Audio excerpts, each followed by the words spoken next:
Pen को लेकर लोग बहुत कंसर्न रहता है, लाइक बैक पेन्स होते हैं, सर्वाइकल पेन्स वगैरह जो होते हैं. सो फर्स्ट ऑफ ऑल मेरा क्वेश्चन यही है, like whatever the pain that we experience, कब हमको समझना चाहिए कि it is actually concerning for us. क्योंकि हम इग्नोर करते हैं, हमें ऐसा फील होता है कि लाइक ये जो पेन हो रहा है वो ग्रेजुअली फेड ऑफ हो जाएगा, मे बी मोच होगा, कुछ होगा, and it actually fade off. Right from the back pain, जो मुझे ऐसा लगता है जो सबसे कॉमन पेन है, to pain of anywhere like head एक और whatever, when it really becomes concerning, जहाँ पर हमको डॉक्टर को दिखाना चाहिए. ये तो आपने जो है बहुत ही मेन प्रश्न मुद्दे की बात पूछी है. तो देखिए, दर्द जो है ना, वो जो आम जो हम पब्लिक होती है, हमारे लिए मतलब एक ना ऐसे इग्नोर करने का विषय होता है कि यार कमर दर्द हो रहा है, जाओ जाके पेन किलर ले लो, या सर दर्द हो रहा है, जाओ मेडिकल से दवाई ला के खा लो, या फिर आप डोलो ले लो, पैरासीटामोल खा लो, और बस काम करते रहो. अरे सबको होता है, चलते रहता है, इसमें क्या है, मुझे भी हुआ था. ये बहुत मतलब कॉमन सी चीज़ है. आप घर में देखेंगे, आपने बोला कि मुझे 2 दिन से कमर में दर्द हो रहा है, अरे यार ये तो मुझे भी हुआ था, एक काम कर, मेरे डब्बे में वो दवाई रखी है, खा ले. तो यहाँ पे क्या होता है कि जो कॉमन जो पेन की चीज़ें होती है, कॉमनली जो पेन सिम्टम्स होते हैं, जो अक्सर जैसे आप कोई बहुत आपने जो है कहीं ट्रैवल कर लिया, आप लंबा चल गए कहीं पे, या आपने जो है अचानक से जो है 2-3 फ्लोर सीढ़ी चढ़ना उतरना कर लिया, तो उसकी वजह से जो पेन होता है वो कॉमन पेन है. उसमें हम पैरासीटामोल या जो भी दर्द निवारक गोलियां जो होती हैं वो हम यदा कदा ले सकते हैं, मुझे लगता है.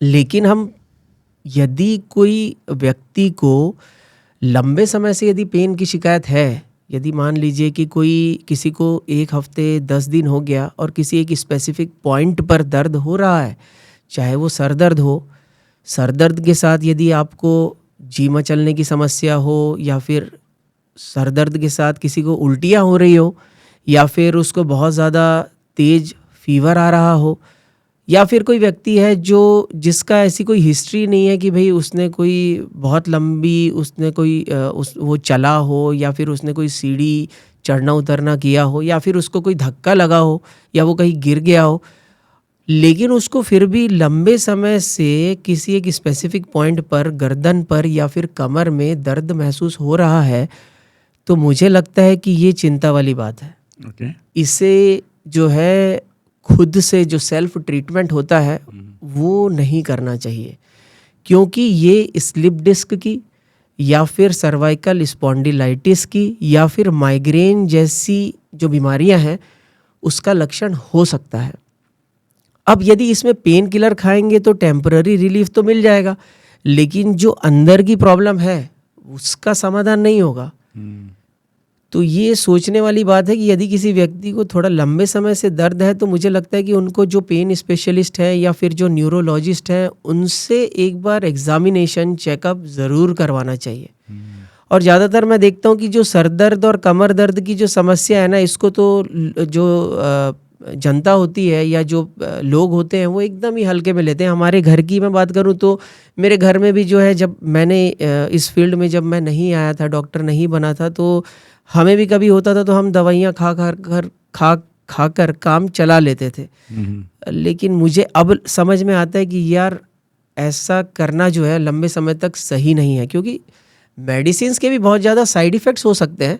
क्योंकि आपको अपने बॉडी की मेन प्रॉब्लम तो पता नहीं है, आप केवल सिम्टम्स के बेसिस पे अपना इलाज खुद कर रहे हैं. तो इससे अच्छा है कि आप किसी स्पेशलिस्ट से सलाह लें, अपने सिम्टम्स को डिस्कस करें और उसके बाद अपना इलाज करवाएं, जो कि अपने लिए कारगर हो सकता है. और बीमारी की जड़ पे यदि काम किया जाए तो मुझे लगता है कि बहुत सारी समस्या हमेशा के लिए ठीक भी हो सकती है. डॉक्टर, जब हम लोग पेन की बात करते हैं ना, हमारे कंट्री में 2 एक्सट्रीम है. एक एक्सट्रीम ये है जो पेन को, जैसा कि मैंने कहा, दे इग्नोर. पर दूसरा एक्सट्रीम ये है कि लाइक छोटे छोटे पेन्स पे भी ओवर द काउंटर वो पेन किलर कंज्यूम करते हैं. Ji. Like what are the consequences जो लॉन्ग टर्म में अगर पेन किलर ज़्यादा खाएं तो उनको हो सकता है? देखिए, अब बीइंग अ डॉक्टर मैं बोलूँ कि मुझे पेन किलर में भी बहुत सारी वैरायटीज़ हैं मेडिसिन्स में. ठीक है, तो सबके अलग अलग मैकेनिज्म ऑफ एक्शन है, यानी कि हर मेडिसिन कोई एक पर्टिकुलर जगह पे जा कर के कुछ काम करती है. ठीक है, अब मेडिसिन जब हम कोई भी चीज़ खाते हैं तो कहीं ना कहीं से तो वो बाहर निकलेगी, तो जाहिर सी बात है कि वो लीवर और किडनी से बाहर निकलती है, ठीक है, मतलब एक्सक्रीट होती है। अब बात आती है कि ओवर द काउंटर मेडिसिन लेने की, जैसा कि अभी हम चर्चा कर रहे हैं जिस पर। अब दर्द हुआ, हम गए, हमने 10 गोली खरीद करके ले आई, अब हम उसको दिन में 2 बार खाते जा रहे हैं, काम चल रहा है, हम डेली रूटीन की एक्टिविटीज़ आराम से कर पा रहे हैं। 10 दिन हो गए, मेडिसिन ख़त्म, फिर लग रहा है कि यार नहीं अभी दर्द बचा है, फिर गए, फिर 10 गोली खरीद के ले आई, फिर सुबह शाम खाने लगे, क्योंकि मेडिकल वाले ने या किसी ने सजेशन दिया था कि इस मेडिसिन को खाते रहो, दर्द सही हो जाएगा। अब मेडिसिन जब तक खा रहे हैं तो दर्द तो आपको नहीं हो रहा, लेकिन आपकी बॉडी के अंदर जो दूसरे ऑर्गन्स हैं जहाँ से मेडिसिन्स मेटाबोलाइज होती है, यानी कि जहाँ से उसका निराकरण होता है, एक्सक्रीट होती है, लीवर, किडनी, हार्ट, वहाँ पर ये मेडिसिन आपको दूसरे ट्रबल देने वाली है। तो ये हमारी लॉन्ग टर्म यदि आप पेन किलर्स लेते हैं बिना किसी की सलाह के, तो किडनी में परमानेंट डैमेज हो सकता है। ओके। लीवर में परमानेंट डैमेज हो सकता है। When you say permanent damage means it's failure of that organ. Failure, yes exactly, kidney failure, liver failure, even heart failure. और कई बॉडी में जो पेन किलर्स कुछ चीज़ों को, हमारे बॉडी में कुछ जो केमिकल्स होते हैं उसको कम कर देते हैं, जो कि हमारे नॉर्मल बॉडी फंक्शनिंग के लिए ज़रूरी होता है। तो यदि वो केमिकल्स लंबे समय तक दबे हुए रहेंगे, कम मात्रा में रहेंगे, तो उससे हार्ट फेलियर, हार्ट अटैक या फिर स्ट्रोक जैसी समस्या भी उत्पन्न हो जाती है। Okay. और लोगों को लगता है कि यार मैं तो सिर्फ पेन किलर बस खा रहा था। जब हमारे पास पेशेंट आता है, उसको मान लीजिए स्ट्रोक हो गया या लकवा हो गया, पैरालिसिस हो गया, हम पूछते हैं कि आपको कोई बीपी शुगर की तकलीफ है, तो बोलते हैं नहीं। आप कोई दवाइयाँ खाते हैं? नहीं, बस कुछ समय से पेन किलर ले रहा था। Okay. मतलब वो इतना लाइटली लेते हैं कि मैं तो बस कुछ समय से पेन किलर ले रहा था। तो उनको ना तो उस मेडिसिन का एक्शन पता है, ना उसके इफेक्ट्स पता है, ना ही उसके साइड इफेक्ट्स पता है। केवल दर्द को दबाने के लिए वो ओवर द काउंटर जा करके दवाइयाँ खाते जा रहे थे, और उसका कॉन्सिक्वेंस ये हुआ कि उनको स्ट्रोक हो गया, लकवा हो गया, या किसी किसी को किडनी फेलियर हो गया। अब वो पछता रहे हैं कि भाई अब क्या करें, वो इरिवर्सिबल होता है। ये जो liver, how common such kind of a thing sir? आप अपने प्रैक्टिस में ऐसे चीजें कितनी कॉमनली देखते हो? नहीं, देखिए ये बहुत कॉमन तो नहीं है, लेकिन जो 50+ वाले पेशेंट्स हैं उनमें ये चीज़ें मुझे लगता है कि ये बढ़ती जा रही है, मतलब कि कॉमन होती जा रही है, अभी तक नहीं है। क्योंकि अब दर्द की जो समस्या है वो, और यूट्यूब, इंस्टाग्राम पे इतने वीडियोज़ हैं, मतलब इतनी चीज़ें अवेलेबल है, तो जब किसी को दर्द होता है या कोई ऐसी प्रकार की समस्या होती है कोई भी, कि भाई मेरे को माइग्रेन हो रहा है, वो खुद ही डायग्नोस कर लेते हैं कि मुझे माइग्रेन हो रहा है ना, सर दर्द है एक तरफ है, उल्टी हो रही है तो मुझे माइग्रेन होगा, मुझे कमर में दर्द है, मुझे जो चलने में दिक्कत है तो मुझे स्लिप डिस्क होगा, मतलब खुद ही सेल्फ डायग्नोस कर लेते हैं। और वो फिर यूट्यूब पर, गूगल पर सर्च करते हैं। अब वहाँ पर इतने वीडियोज़ है, वहाँ पे कोई मेडिसिन उनको बता दी जाती है, वो जा करके ख़रीद करके खाने लगते हैं, घर का कोई व्यक्ति उनको ये सजेस्ट कर देता है, चलते रहती है मेडिसिन। तो ये 50+ वाले जो पेशेंट्स हैं, वो यदि इस प्रकार की मेडिसिन लेते हैं तो उनकी किडनी, लीवर में जो है डैमेज नज़र आने लगा है, अब आने लगा है।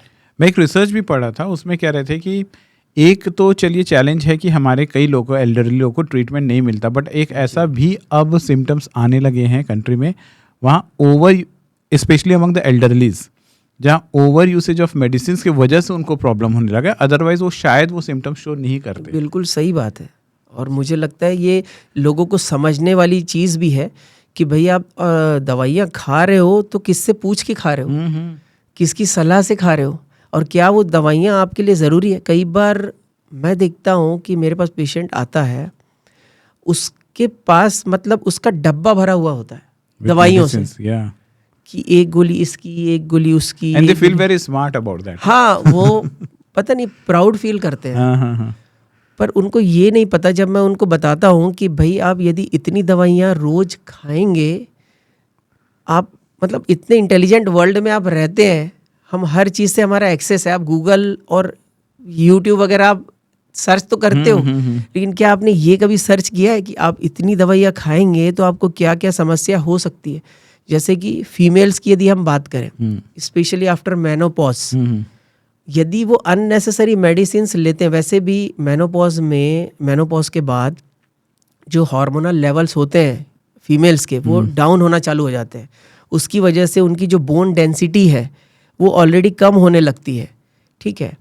उसमें यदि वो अननेसेसरी ओवर द काउंटर या किसी भी चीज़ की ज़्यादा मेडिकेशन का इस्तेमाल करते हैं तो उनकी बोन डेंसिटी और कम होने लगती है। और कई बार मैंने देखा है कि उनको जो है वर्टिब्रल कॉलम में फ्रैक्चर, ऑटोमेटिक फ्रैक्चर हो जाता है। उसकी वजह से फिर वो जो दवाइयाँ खा रहे थे वो तो है ही, साथ साथ अब ये इसकी भी दवाई उनको चाहिए कि भाई अब मेरी रीढ़ की हड्डी में कुछ प्रॉब्लम आ गई है और इसकी वजह से मैं चल नहीं पा रही, इसकी वजह से मैं बैठ नहीं पा रही, मैं झुक के काम करती हूँ तो मुझे कमर में दर्द होता है और मैं रात को जब सोती हूँ तो मैं लेट नहीं पाती। अब उसके लिए भी मुझे कुछ मेडिसिन दीजिए।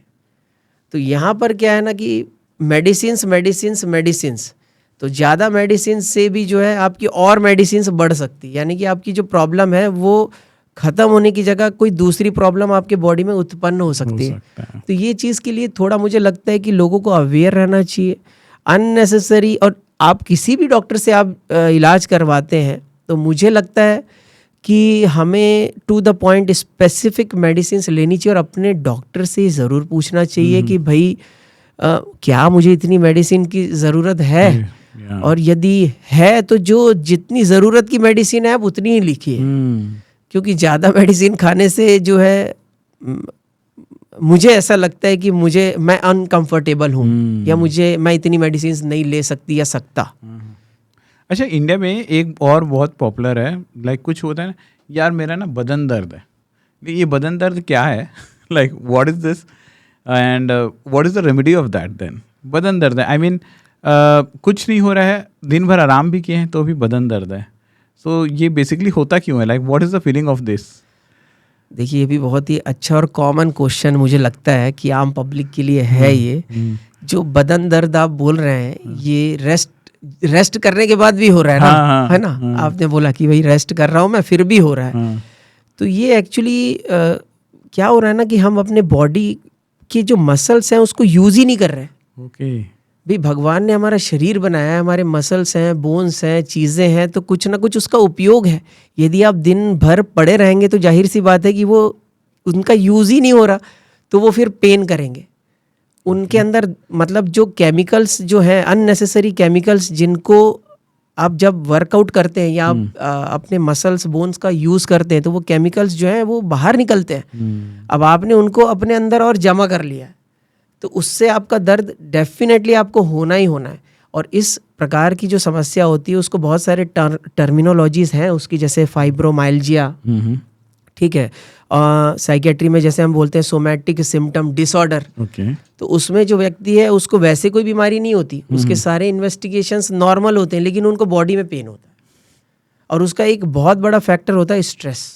क्योंकि आज के समय में स्ट्रेस इतना बढ़ते जा रहा है क्योंकि हमारे पास केवल मोबाइल है।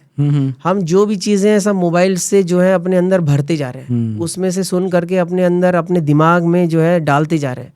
हमारे पास कोई फिजिकल व्यक्ति नहीं है, मतलब हमारे पास इतना समय नहीं है कि हम अपनी प्रॉब्लम को किसी के साथ शेयर करें।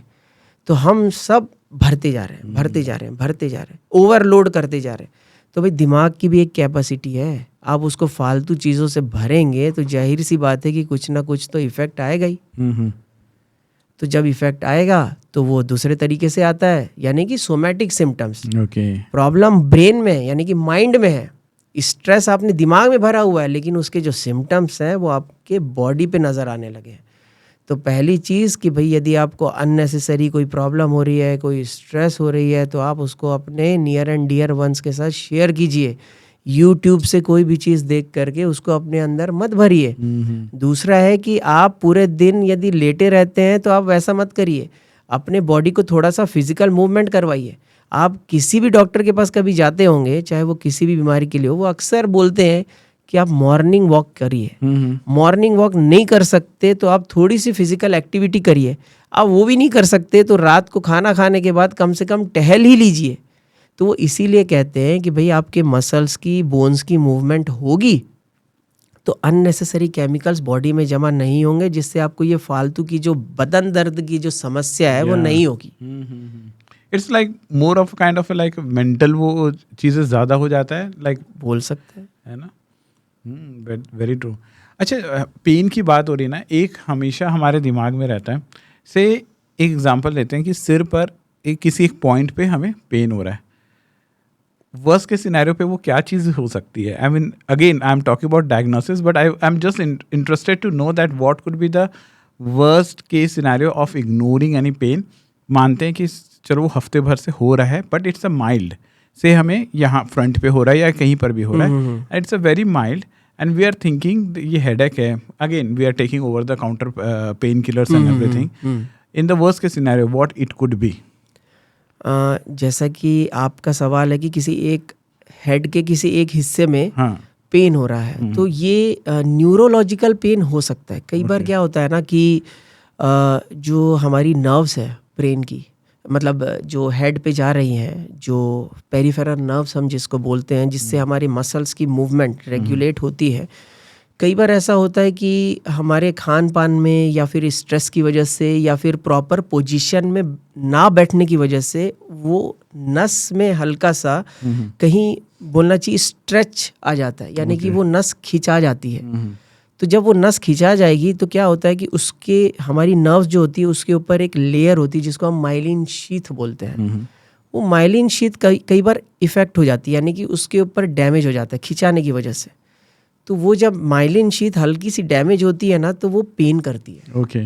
वो उस जो नर्व जिस मसल्स पे सप्लाई कर रही है वहाँ पर वो आपको कुछ ना कुछ फीलिंग होगी, यानी कि वो नॉर्मल नहीं होगी। जैसे कि आपको वहाँ पे नमनेस हो सकता है, यानी कि आपको थोड़ा सा ऐसा भारीपन जैसा लग सकता है, या फिर आपको सुन्नपन जैसा महसूस हो सकता है, या फिर आपको झंझनाहट की शिकायत हो सकती है, और यदि वो बढ़ते जा रहा है तो फिर आपको पेन होने लगेगा। तो इसलिए यहाँ पर न्यूरोलॉजिकल एग्जामिनेशन करके पता लगाना बहुत ज़रूरी होता है कि वाकई में ये न्यूरोलॉजिकल पेन है या फिर कोई मस्कुलर पेन है। ओके। जनरली जो मस्कुलर पेन होते हैं वो 5-6 दिन या हफ्ते भर में ऑटोमेटिक ठीक हो जाते हैं। उसमें आप ओवर द काउंटर मेडिसिन भी यूज़ करते हैं तो कोई बड़ी बात नहीं है। लेकिन जो न्यूरोपैथी या न्यूरोलॉजिकल पेन होगा वो कंटिन्यूअसली चलता रहेगा, और यदि हफ्ता 10 दिन हो गया और पेन की इंटेंसिटी बढ़ती जा रही है तो फिर हमें न्यूरोलॉजिस्ट से मिल करके एक एग्जामिनेशन करवा लेना चाहिए। और मुझे लगता है कि इसमें कई बार हम MRI का भी सहारा लेते हैं, कई बार हम नर्व कंडक्शन स्टडी भी करते हैं। Okay. नर्व कंडक्शन स्टडी एक मतलब इन्वेस्टिगेशन टूल होता है जिसमें हम नर्व्स की कंडीशन का पता लगाते हैं। लाइक कहीं के भी, लाइक कहीं के भी Okay. हेड टू टो हम सारी नर्व्स का उसमें पता लगा सकते हैं कि उसके माइलिन शीथ में डैमेज है, नस के अंदर डैमेज है, कहाँ पर एक्चुअली प्रॉब्लम है, डैमेज है भी कि नहीं, तो हम उससे पता लगा लेते हैं। और सिंपली पेशेंट का जो डाउट होता है, और क्या होता है कई बार, जैसे आपने पूछा कि भाई मुझे एक जगह पे पेन हो रहा है, तो आप कुछ दिन तक तो आप उसको झेलेंगे, उसके बाद ना आपको स्ट्रेस होने लगेगा कि यार ये क्यों हो रहा है, क्या करूं। फिर आप सर्च करेंगे इधर उधर, फिर उसमें कोई वीडियो देख लेंगे जिसमें लिखा होगा कि ये तो ट्यूमर की वजह से है। मतलब अगर हम गूगल करेंगे ना तो everything starts from like this and this and it will ultimately lead to cancer. Exactly, ultimately वो बात जाएगी कैंसर पे। Yes, यार ये तो ब्रेन ट्यूमर, अरे बाप रे, अब वो ब्रेन ट्यूमर का सोच सोच के दर्द बढ़ेगा, और वो बढ़ते ही जाएगा। फिर आप सोचेंगे अभी इसके पास चले जाऊं क्या, उसके पास चले जाऊं क्या, या कोई दवाई खा लूं क्या, या मैं काम करता हूँ मैं किसी पंडित को दिखा लेता हूँ, एस्ट्रोलॉजर के पास चला जाता हूँ। वो भी आजकल काफी हो रहा है। हाँ, मेडिकल तो एस्ट्रोलॉजी कहते हैं लोग। वही तो इससे अच्छा है कि भाई आप खुद सेल्फ डायग्नोस मत करो। डॉक्टर बैठे हैं डायग्नोस करने के लिए, आप जाओ उनसे सलाह लो, आपको सही गाइडेंस मिल जाएगी, और जो हल्की फुल्की साधारण चीज़ होगी वो ठीक हो जाएगी। तो चेकअप करवाने में अपने को हिचकिचाना नहीं चाहिए, मुझे ऐसा लगता है। अच्छा, न्यूरोलॉजिस्ट के पास जब विजिट करने की बात आती है ना, तो सबसे पहले दिमाग में जो घूमता है वो होता है सीटी स्कैन और MRI। मुझे ऐसा लगता है कि वहाँ गए हैं तो ये इसकी प्रोबेबिलिटी बहुत हाई है कि we would be referred for this CT scan और MRI। How far these are safe? मतलब एकदम आप बताएं कि लाइक इसमें क्या रिस्क होते हैं, like over exposure to CT scan and MRI, and how far these things are really concerning? बिल्कुल सही बात है आप जो बोल रहे हैं ना, ये मैं खुद पर्सनली भी फील करता हूँ कि यदि मैं अपने घर वालों को कहीं लेकर के जाने का सोचता हूँ या किसी डॉक्टर के पास, तो मुझे लगता है कि यार MRI CT स्कैन तो पहले होगा ही होगा।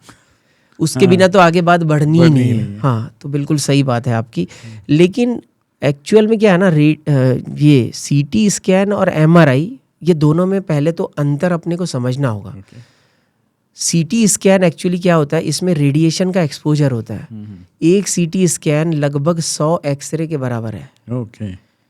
तो ये चीज़ अपने को समझनी होगी। MRI is quite safe procedure है। लेकिन होता ये है कि एमआरआई में ना, जब पेशेंट को अंदर भेजा जाता है तो वो छोटी सी मशीन होती है, तो एक एप्रीहेंशन हो जाता है पेशेंट के अंदर कि यार मेरा एमआरआई हो रहा है, मतलब मेरे को कोई बड़ी बीमारी है क्या। डॉक्टर ने बोला एमआरआई करा लो। और दूसरा है कि जो पुअर क्लास के पेशेंट होते हैं उनके लिए काफ़ी कॉस्टली प्रोसीजर होता है। यानी कि एक MRI cost around 4,000 to 10,000 rupees. यदि हम स्पाइन का हम एमआरआई कराते हैं तो वो तो कई बार 12,000 15,000 में भी जा सकता है। तो एक फैक्टर होता है कॉस्ट, दूसरा फैक्टर होता है कि यार मुझे मशीन के अंदर घुसा रहे हैं, यार कोई बड़ी बीमारी है क्या। और तीसरा जो फैक्टर होता है रेडिएशन एक्सपोजर। तो ये बिल्कुल गलत बात है कि हर पेशेंट को एमआरआई और सीटी स्कैन की ज़रूरत नहीं है। अरे भी मैंने कहीं से पढ़ाई करके मैं आया हूँ, मैंने इतनी सारी बुक्स पढ़ी हैं, एग्जामिनेशंस किए हैं, तो मुझे पता है ना। आपने देखा होगा आज के समय में बहुत कम डॉक्टर्स होते हैं, वो जो हैमर हम यूज करते थे पहले, जब बचपन में आप जाते होंगे डॉक्टर के पास, तो इस तरीके से ठोक करके देखा करते थे। क्या देखते थे उसमें? उसमें देखते थे कि न्यूरॉन्स जो नर्व्स हैं वो फंक्शन कैसा कर रहा है। अच्छा। वो एक्चुअली क्या बोलना चाहिए उसको, जैसे हम नीज पे लगाते थे, ठीक है, हम टोस पे लगाते थे, उससे हम देखते थे कि जर्क कैसा आ रहा है। और वो जर्क की जो मूवमेंट है, मसल्स की जो मूवमेंट है, उससे नर्व की कंडीशन पता चल जाती थी। आज भी पता चल जाती है। लेकिन क्या होता है ना कि हम सोचते हैं कि यार हम इतना टाइम पेशेंट को क्यों दें। मतलब हमारे अंदर ये रहता है कि यार ये पेशेंट है, एमआरआई करा लो, सीटी करा लो, ये करा लो। लेकिन हमारे अंदर कुछ क्लिनिकल स्किल्स है, मतलब मैं तो यूज करता हूँ, और जब मुझे लगता है कि वाकई में पेशेंट को किसी प्रोसीजर की ज़रूरत है, इन्वेस्टिगेशन की ज़रूरत है, तभी हम एमआरआई और सीटी स्कैन सजेस्ट करते हैं। क्योंकि अननेसेसरी, अब पेशेंट पहले मेरे पास आया है, उसने अपने सिम्टम्स बताए, मैंने अपने क्लिनिकल स्किल्स लगा करके, भाई मैंने अपने नाम के आगे यदि न्यूरोलॉजिस्ट, पेन स्पेशलिस्ट यदि जोड़ा है, स्पेशलिस्ट की डिग्री मैं आपको बता रहा हूँ कि मेरे पास है, तो मुझे कुछ तो आता होगा ना। कि भाई मैं पेशेंट का एग्जामिनेशन करके मैं बता सकता हूँ, कहीं पे तो पहुँच सकता हूँ कि इनको इस जगह पे ये प्रॉब्लम है या हो सकती है, और उस प्रॉब्लम में मुझे सीटी स्कैन एमआरआई की ज़रूरत नहीं है, ये तो कुछ दिनों में ऑटोमेटिक ठीक हो सकती है। तो मैं उनका सीटी स्कैन एमआरआई क्यों कराऊं? जब मैंने क्लिनिकली डायग्नोज कर लिया है तो मैं सीटी स्कैन एमआरआई नहीं कराऊंगा। और मुझे लगता है कि हमें बहुत ज़्यादा इसकी आवश्यकता नहीं होती है। लेकिन हाँ, जहाँ पर स्लिप डिस्क की समस्या है, जहाँ पर सर्वाइकल स्पॉन्डिलाइटिस है, जहाँ पर पेशेंट को बहुत ज़्यादा सीवियर पेन है, जिसका कॉज जो है हम इवेल्युएट करके, एग्जामिनेशन करके पता नहीं लगा पा रहे, तब तो हमें एमआरआई करवा लेनी चाहिए। फीमेल्स में जो कि रिप्रोडक्टिव एज ग्रुप की है, जैसे कि 20 से लेके 45 के बीच की, उनको हम सीटी स्कैन अवॉइड करने के लिए कहते हैं। क्योंकि सीटी स्कैन होता तो सस्ते में है, लेकिन जैसा मैंने बताया वो 100 एक्सरे के बराबर है। तो यदि कोई रिप्रोडक्टिव एज ग्रुप की फीमेल सीटी स्कैन करवाती है तो जाहिर सी बात है कि उनके जो रिप्रोडक्टिव ऑर्गन्स है उस पर वो रेडिएशन अफेक्ट करेगी, और जो उनके होने वाले जो बच्चे हैं फ्यूचर में, उनको कुछ ना कुछ प्रॉब्लम होने की संभावना बढ़ जाती है। What about the effect on kids, जैसे कि 4 साल 5 साल 10 साल के जो किड हैं, हम ये सोचते हैं कि उनकी ब्रेन जो है इट्स ग्रोइंग स्टेज में है। एग्जैक्टली। और हमें जब हम रेडिएशन एक्सपोजर से की बात करते हैं, जिनको भी थोड़ी बहुत नॉलेज है इनके बारे में, वो ये हमेशा हम लोग अवॉइड करने की कोशिश करते हैं कि हमारे बच्चे जो हैं ज़्यादा रेडिएशन के एक्सपोजर पर ना आए। बिल्कुल। अगर वो जो सिटीज़ में अगर ओवर एक्सपोज होते हैं, so can it cause some problem with them? हाँ, डेफिनेटली। यदि किसी बच्चे को बार बार आप एक्सरे करा रहे हैं, बार बार सीटी स्कैन करा रहे हैं, यानी कि आप उसका सीटी स्कैन मतलब कि 100 एक्सरे एक बार में, तो यदि आप ये फ्रीक्वेंट करा रहे हैं तो आप उनको, जाहिर सी बात है कि कुछ ना कुछ एक रिस्क पर डालते जा रहे हैं। और इसका सबसे बड़ा रिस्क ट्यूमर ही होता है, कैंसर ही होता है। आप जहाँ जिस भी ऑर्गन का बार बार सीटी स्कैन करवा रहे हैं, आप उस ऑर्गन को रिस्क पे डाल रहे हैं। एक प्रकार से हम स्टिमुलेट कर रहे हैं उसको यस ना? एग्जैक्टली, आप स्टिमुलेट कर रहे हैं हम्म, कैंसर प्रोड्यूस करने के लिए। हम्म, तो बार बार मुझे नहीं लगता कि किसी बच्चे का हमें सीटी स्कैन या एमआरआई तो करवा सकते हैं क्योंकि सेफ है, उसमें रेडिएशन एक्सपोजर नहीं होता। ओके। लेकिन किसी भी प्रकार के इन्वेस्टिगेशन से थोड़ा सा बचना चाहिए, मुझे ऐसा लगता है। अननेसेसरी आपने किसी से सुन लिया, आपने यूट्यूब में देख लिया और आप जा करके खुद से सीटी, कुछ पेशेंट मेरे पास करवा के आते हैं। इज इट लाइक दिस कि डॉक्टर लोग के पास भी एक, क्योंकि apart from a doctor you are also in the business of this clinics and everything, और कई बार हमको पेशेंट को सेटिस्फाई करने के लिए, बिकॉज एक पेशेंट तो चलो विदाउट इन्वेस्टिगेशन खुश होता है, बट कुछ लोग अरे यार डॉक्टर ने कुछ लिखा ही नहीं तो आपके प्रैक्टिस में ये कंफ्यूजन्स रहता है क्या? लाइक पेशेंट को भी तो लगे कि हाँ डॉक्टर के पास आया तो डॉक्टर ने कुछ बोला है, बताया है। ये तो मुझे लगता है कि यदि मेरे पास 100 पेशेंट आते हैं तो 90 का माइंडसेट ऐसा ही होता है। अच्छा, उनके बाद 90 का ऐसे रिपोर्ट में कुछ नहीं आता था, अरे कुछ भी तो नहीं कुछ भी तो नहीं आया। एग्जैक्टली आना भी चाहिए और कुछ नहीं भी आया तो फिर फालतू करवा लिया। आ जाए तो उनके होश उड़ जाएंगे, होश उड़ जाते हैं। और नहीं आया तो देखा फालतू का करवा लिया। तो ये तो है। लेकिन हाँ, आपने जो बोला ना, ये माइंड रहता है कि यार डॉक्टर के पास आए हैं तो just to satisfy the patient. हाँ, तो कई बार हमें करवाना पड़ता है। तो उसमें हम जो सेफेस्ट इन्वेस्टिगेशन होता है वो चूज करते हैं, जिससे कि पेशेंट की इच्छा भी पूरी हो जाए और उनका ज़्यादा खर्चा भी ना हो, और भाई ठीक है, उनको भी लगे कि हाँ डॉक्टर के पास आए तो कोई चेकअप हम करवा लिया तो उससे उनका डाउट क्लियर हो गया। क्योंकि आजकल पेशेंट को लगता है कि डॉक्टर से ज़्यादा इन्वेस्टिगेशन ज़रूरी है तो उसको उनको जो है डॉक्टर्स के स्किल्स से ज़्यादा ये सब इन्वेस्टिगेशंस पे ज़्यादा विश्वास होता है। तो कई बार करवाना पड़ता है और मुझे लगता है लोगों का माइंडसेट ऐसा है, लेकिन ठीक है, सबकी अपनी वो है। लेकिन जो ज़रूरी है वही करवाओ तो ज़्यादा अच्छा है। और मैं उनको सीधा बता देता हूँ कि आपको ये प्रॉब्लम है और इसमें हमें लगता नहीं है कि अभी कोई मतलब इन्वेस्टिगेशन की कोई ज़रूरत है। यदि आप नहीं ठीक होंगे तो फिर हम करवा लेंगे। हम ज़बरदस्ती जो है फालतू में आपको रेडिएशन एक्सपोजर क्यों करवाएं जब उस चीज़ की ज़रूरत नहीं है। और आप पहले मेरे पास आए हैं इतने दूर से, लोग 50 किलोमीटर 100 किलोमीटर से डॉक्टर के पास आते हैं। अब मैं उनको बोलूं कि अब आप जाओ और अब ये प्रोसीजर या ये इन्वेस्टिगेशन करवा के आओ, अब वो 20 किलोमीटर और जाएंगे।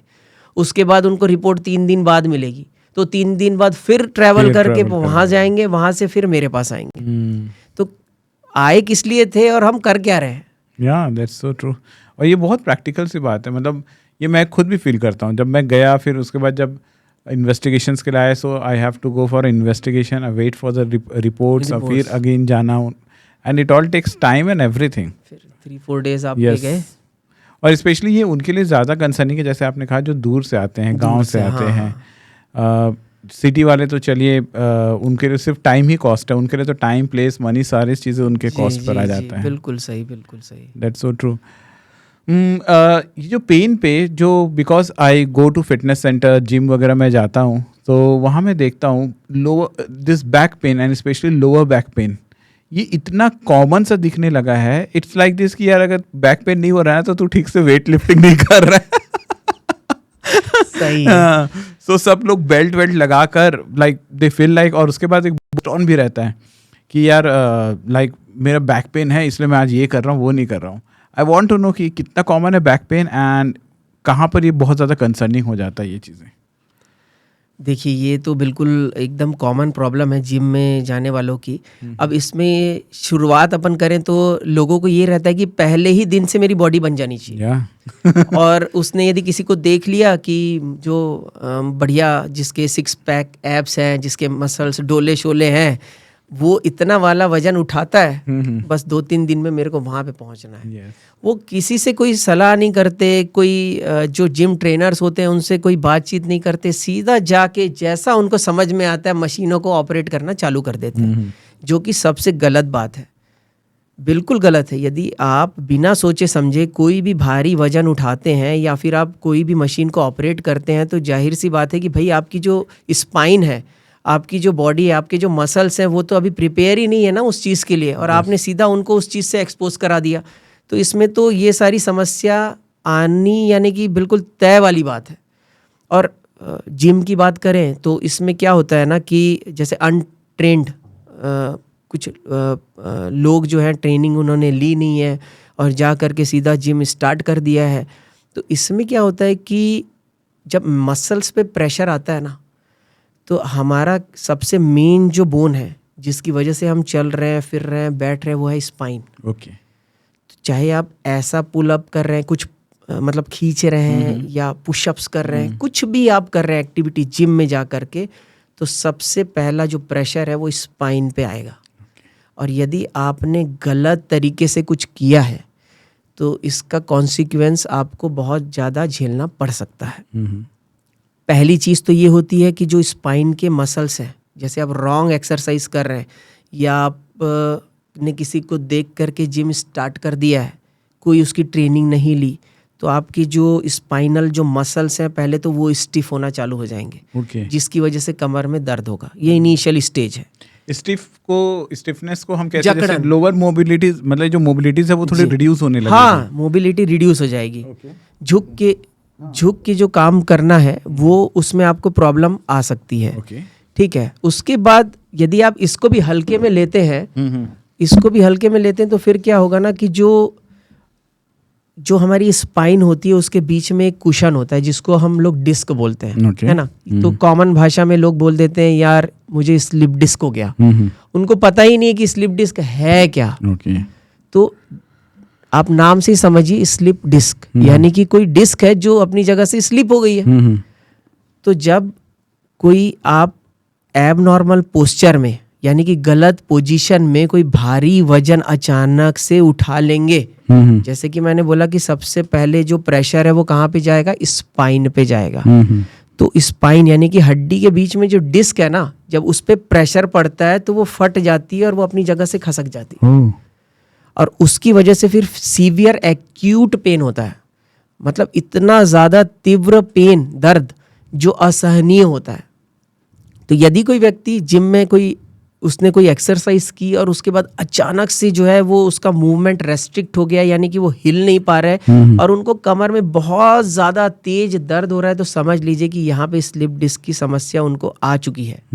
और यदि वो इसको इग्नोर करके फिर से जिम में जा करके एक्सरसाइज लगातार कर रहे हैं कि नहीं यार आज मैं ये वाली एक्सरसाइज कर लूँगा, वो वाली एक्सरसाइज कर लूँगा क्योंकि कमर में दर्द है, तो ये समस्या उनके लिए बहुत ज़्यादा घातक होने वाली है।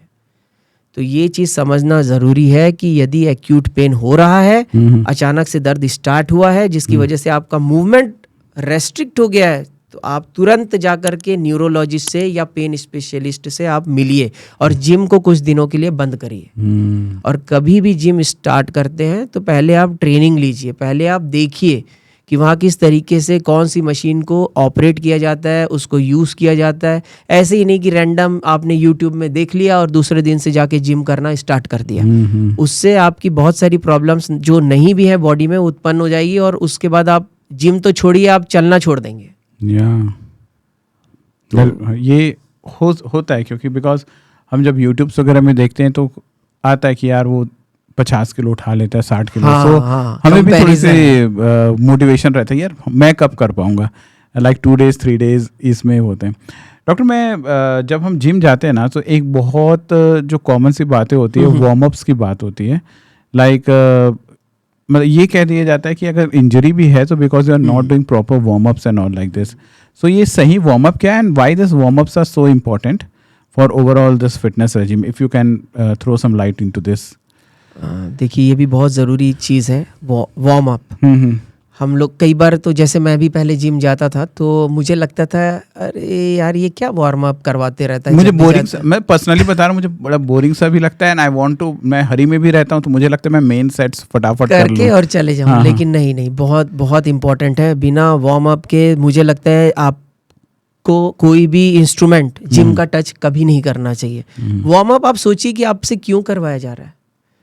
आप सुबह उठ के आ रहे हैं, रात भर आपने रेस्ट किया और अब आप उठ करके जिम आ रहे हैं।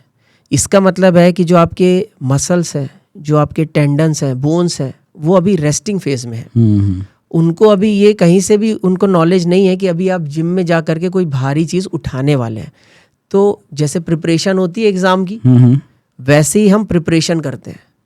हम अपने मसल्स को, बोन्स को, टेंडन्स को वो जो रेस्टिंग वाला फेज है उससे जगाते हैं। इसको हम वार्म अप बोल रहे हैं, है ना। कोई चीज़ को वार्म अप कर रहे हैं कि यानी कि चलो अब करना है तुम्हें, कुछ बड़ी चीज़ करनी है, उसके पहले प्रिपेयर हो जाओ। तो वो प्रिपरेशन वाली जो चीज़ है वो है वार्म अप, और वो मुझे लगता है कि बहुत ज़्यादा ज़रूरी है। उसके बिना अपने को जिम में जाके कोई कसरत करनी ही नहीं चाहिए।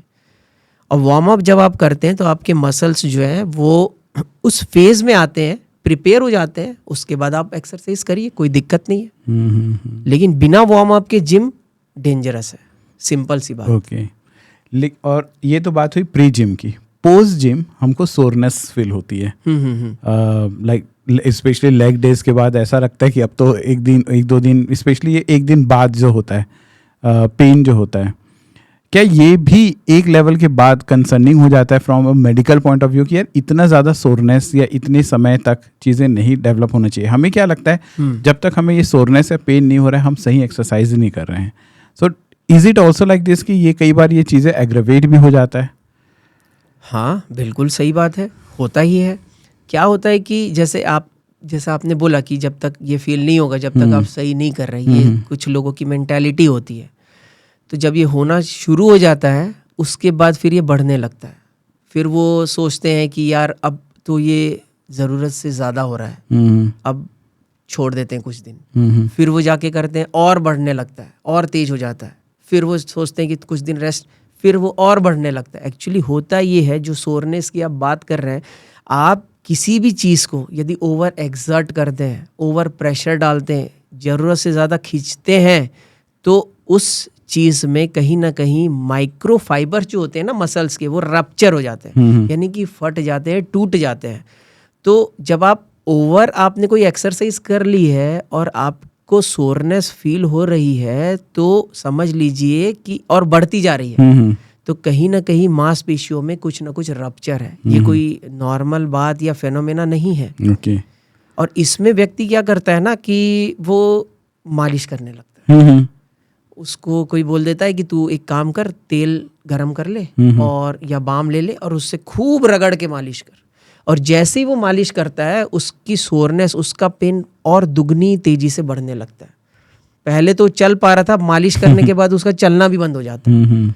तो होता क्या है, जब आप मालिश करते हैं तो आप जो मसल्स टियर हो चुके हैं ना, आप उनको और घिस रहे हैं, उनको आप और जो है मतलब फाड़ रहे हैं एक प्रकार से। तो पेन कम होने की जगह बढ़ेगा। बट मैं तो यही सुना हूँ कि लाइक अगर ऐसे ज़्यादा सोरनेस हो रहा है तो गो फॉर अ मसाज, आपकी वो मसल फाइबर्स रिलैक्स होंगे एंड समथिंग लाइक दैट। देखिए यही तो मिथ है, यही तो गलत फहमी है। आपको वैसा मसाज, मालिश वाला मसाज आपको करना ही नहीं है। यदि आपको मसल्स को रिलैक्स करना है तो आप मतलब जो स्टीम होता है या फिर आप गर्म पानी का सेक लगा सकते हैं। तो जब हम कोई भी चीज़ को गर्म पानी से सेकते हैं या गर्म चीज़ से सेकते हैं तो क्या होता है, मसल्स रिलैक्स होते हैं, उनका टेंशन कम होता है। अब हमने सुना है ना कि जब जो पटरियां बनती है, पुल बनते हैं, तो उनके बीच में गैप दे दिया जाता है क्योंकि गर्मी में वो फैलेंगे, एक्सपेंशन होता है, गर्मी में फैलते हैं। तो कोई भी चीज़ को यदि आप गर्म का सेक लगाते हैं तो फैलती है मतलब वो रिलैक्स होती है, उससे उनको आराम मिलेगा। लेकिन यदि वो मालिश करेंगे तो उल्टा होगा। तो ये चीज़ समझना जरूरी है। और 90% लोग मालिश करते हैं, खूब मालिश करते हैं, और मालिश की वजह से आधी प्रॉब्लम डेवलप कर लेते हैं। तो मालिश हमेशा कॉन्ट्रा इंडिकेटरी ही रहेगा मैक्सिमम टाइम, या इसके कुछ फायदे भी नहीं? आप दबवा सकते हैं। दबाना और मालिश करने में अंतर है। आप किसी चीज़ को दबा रहे हैं तो आपको फायदा होगा, चाहे आप उसको ऑयल लगा के करिए, चाहे आप कैसे भी करिए, आपकी मर्जी है। लेकिन आप रगड़ रहे हैं, घिस रहे हैं किसी चीज़ को, तो वो आपको हमेशा नुकसान करेगी। तो ये हमेशा ही नुकसान करेगी। बिल्कुल। जैसे हम रेगुलर जिम करते हैं तो यूजुअली हम अलग अलग बॉडी पार्ट्स को ट्रेन करते हैं अलग अलग दिन में, तो अलग अलग जगह सोरनेस डेवलप रहती है क्योंकि थोड़ी बहुत तो मसल फाइबर टियर होती है।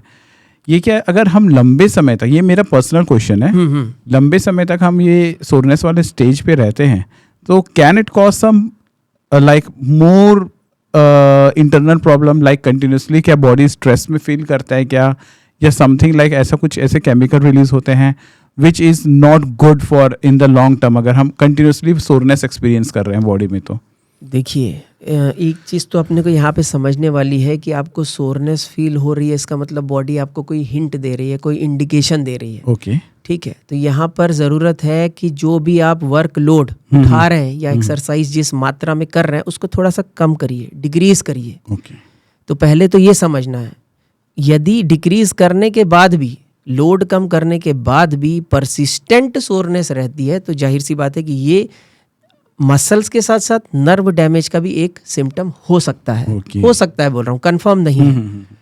लेकिन जनरली यदि शुरुआती दिनों में सोरनेस फील हो रही है और धीरे धीरे आपको लग रहा है कि डिक्रीज हो रही है, तो आपको डरने की, घबराने की जरूरत नहीं है। ये कोई बड़ी प्रॉब्लम नहीं है, ये कॉमन चीज़ है जो कि होती ही है।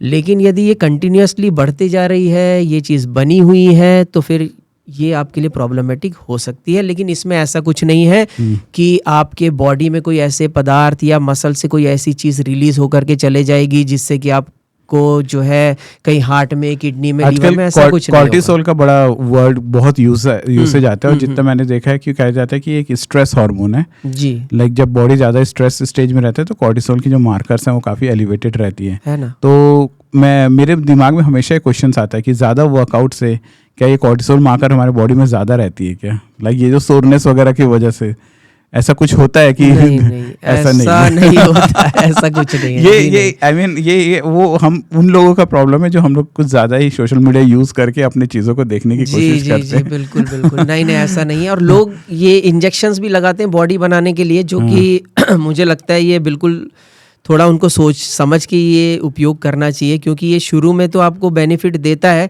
लेकिन मेरे पास ऐसे कई पेशेंट्स हैं जिनको ये जो बॉडी बनाने के लिए वो इंजेक्शन लगाते थे स्टेरॉइड्स का, उसकी वजह से उनको बहुत ज़्यादा दिक्कतें समय में आई है। यानी कि इसकी वजह से उनको सेक्सुअल प्रॉब्लम्स होने लगी हैं, इसकी वजह से उनको जो है नींद में दिक्कत होने लगी है, इसकी वजह से जो है उनको परसिस्टेंट जो है बॉडी में पेन होने लगा है, चाहे वो जिम करे चाहे जिम ना करे। तो ये एक परसिस्टेंट प्रॉब्लम डेवलप हो गई सिर्फ ये इंजेक्शन लगाने से। अब आके बोलते हैं कि सर ये मैंने 3 साल पहले लगवाया था। अच्छा। लेकिन प्रॉब्लम देखिए आज तक चली जा रही है। अदरवाइज फिजिकली बड़े फिट दिख रहे होंगे। फिजिकली फिट है। अच्छा। मसल्स वगैरह सब एकदम बढ़िया है उनके। मतलब आप देख के नहीं बोल सकते कि उसको शायद कुछ प्रॉब्लम हो भी सकती है, लेकिन वो आके बता रहे हैं कि भाई सर मुझे रात में नींद आना बंद हो गई है, मुझे जो है पूरे दिन बॉडी में कभी यहाँ दर्द होता है कभी वहाँ दर्द होता है, और पता नहीं मैं एक अलग से स्ट्रेस में रहता हूँ, तनाव में रहता हूँ कि यार मेरे साथ ऐसा क्यों हो रहा है। वो खुशी चली गई है कहीं ना कहीं। और जब डिटेल हिस्ट्री लेते हैं तो पता चलता है कि यार 3 साल 4 साल पहले उसने जो है स्टेरॉइड्स के इंजेक्शन लगाए थे, अननेसेसरी टेस्टोस्टेरोन लिया था, अब उसका इफेक्ट अब आ रहा है। तो ऐसी भी कुछ चीज़ें हैं जो मतलब हमें बाद में पता चलती है, जो कि कहीं मेडिकल लिटरेचर में आपको वैसे नहीं मिलेगी।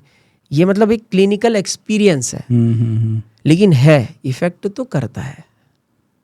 नेचुरल टेस्टो बूस्टर्स कुछ हो सकते हैं क्या? लाइक चलिए स्टेरॉइड्स तो नहीं है, but for all those gym freaks जो हमें, क्योंकि as far as I know अगर testosterone levels high रहते हैं, so it helps in our muscle building and I think recovery भी also सही है। So ऐसा कुछ like from clinical point of view that these are the things that you can take to boost your testosterone naturally. देखिए ये तो अभी Facebook और उस पर बहुत चलन में है कि आप ये ले लीजिए आपका टेस्टोस्टेरोन बढ़ जाएगा, ये खा लीजिए आपका टेस्टोस्टेरोन, ये शिलाजीत वगैरह ये जो चीज़ें चलती हैं, शिलाजीत खा लीजिए तो हो जाएगा। लेकिन देखिए ऐसा है कि यदि आपके बॉडी में ऑलरेडी नॉर्मल लेवल पर टेस्टोस्टेरोन है तो आपको बढ़ाना ही क्यों है? पहली बात तो जब उसका लेवल आप टेस्ट करवा लीजिए लेबोरेटरी में, यदि वो नॉर्मल लेवल पर है तो बॉडी अपने आप ही उसको सिंथेसाइज करती है। आपको विशेष कुछ ऐसा शिलाजीत और कोई इंजेक्शन लगाने की ज़रूरत नहीं होती है। लेकिन हाँ, यदि जैसा आपने पूछा कि यदि अपन उसको नेचुरल तरीके से बूस्ट करना चाहते हैं तो आप जितनी भी रॉ चीज़ें हैं जैसे कि वेजिटेबल्स हो गया, फ्रूट्स हो गया, वो भी मिक्स्ड फ्रूट्स, उनको यदि ज़्यादा मात्रा में लेते हैं तो आप देखेंगे कि कुछ समय में आपका टेस्टोस्टेरोन लेवल मतलब ऑटोमेटिकली नॉर्मल होने लगेगा। और नॉन वेज जो फूड है इसको आपको अवॉइड करना है। अब जिम वाले जो आते हैं जो बच्चे हैं या जो युवा हैं वो अक्सर बोलते हैं मैं 2 किलो मुर्गा रोज खाता हूँ या मैं ये वाला मीट लेता हूँ, अपनी प्रोटीन इंटेक को मीट करने के लिए। और उनका जब मैं टेस्ट कराता हूँ तो विटामिन डी और टेस्टोस्टेरोन सबसे कम उन्हीं का होता है। एंड इट्स सो मतलब कितना कंट्रोवर्शियल है। एग्जैक्टली। हाँ। क्योंकि हम एक तरफ तो हम सोच रहे हैं अपनी प्रोटीन्स जो है वो इनटेक बढ़ाने की कोशिश कर रहे हैं, बट कॉन्ट्राइंडिक्टरी वो टेस्टो को कम कर रहा है। उल्टा हो रहा है। हाँ। रीज़न ये है कि जो आपका जो मुर्गा है या फिर जो नॉन वेजिटेरियन फूड है भाई, उनके अंदर जो उनके जो हार्मोन्स हैं वो हमारे हार्मोन के साथ मिल करके कुछ उसको कम करते जा रहे हैं, यानी कि उसको डैमेज करते जा रहे हैं। जो हमारे हार्मोन्स हैं, नेचुरल हार्मोन्स हैं जो कि नॉर्मल थे, तो आप जितना ज़्यादा नॉन वेजिटेरियन फूड का सेवन कर रहे हैं, आप देख रहे हैं कि आपका टेस्टोस्टेरोन लेवल गिरते जा रहा है। यू मीन टू से कि हम सिर्फ और सिर्फ वो मीट नहीं ले रहे हैं, उसमें जो केमिकल्स जो रिलीज है, बिकॉज बॉडी में एंड ऑफ द टाइम हमारे बॉडी में हार्मोन्स हमेशा रिलीज्ड हैं, वन और अदर काइंड ऑफ हार्मोन्स। जब हम दौड़ रहे हैं तो एड्रेनालिन है या समथिंग लाइक, जितना मुझे नॉलेज है। जी। सो वो उसकी पोर्शन भी वो मीट में रह जाती है।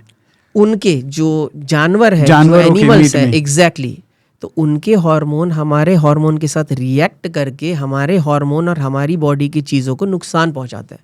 इसलिए जब भी कभी मेरे पास पेशेंट आता है, उसको वो पूछते हैं कि सर खाने पीने में आप मुझे कुछ बताइए, कुछ डाइट ऐसी बताइए जो मैं अपने इसमें रूटीन एक्टिविटी में लाऊं तो मेरी प्रॉब्लम जल्दी सॉल्व हो जाए। तो मैं बोलता हूँ कि भैया आप नॉन वेज लेना बंद कर दो।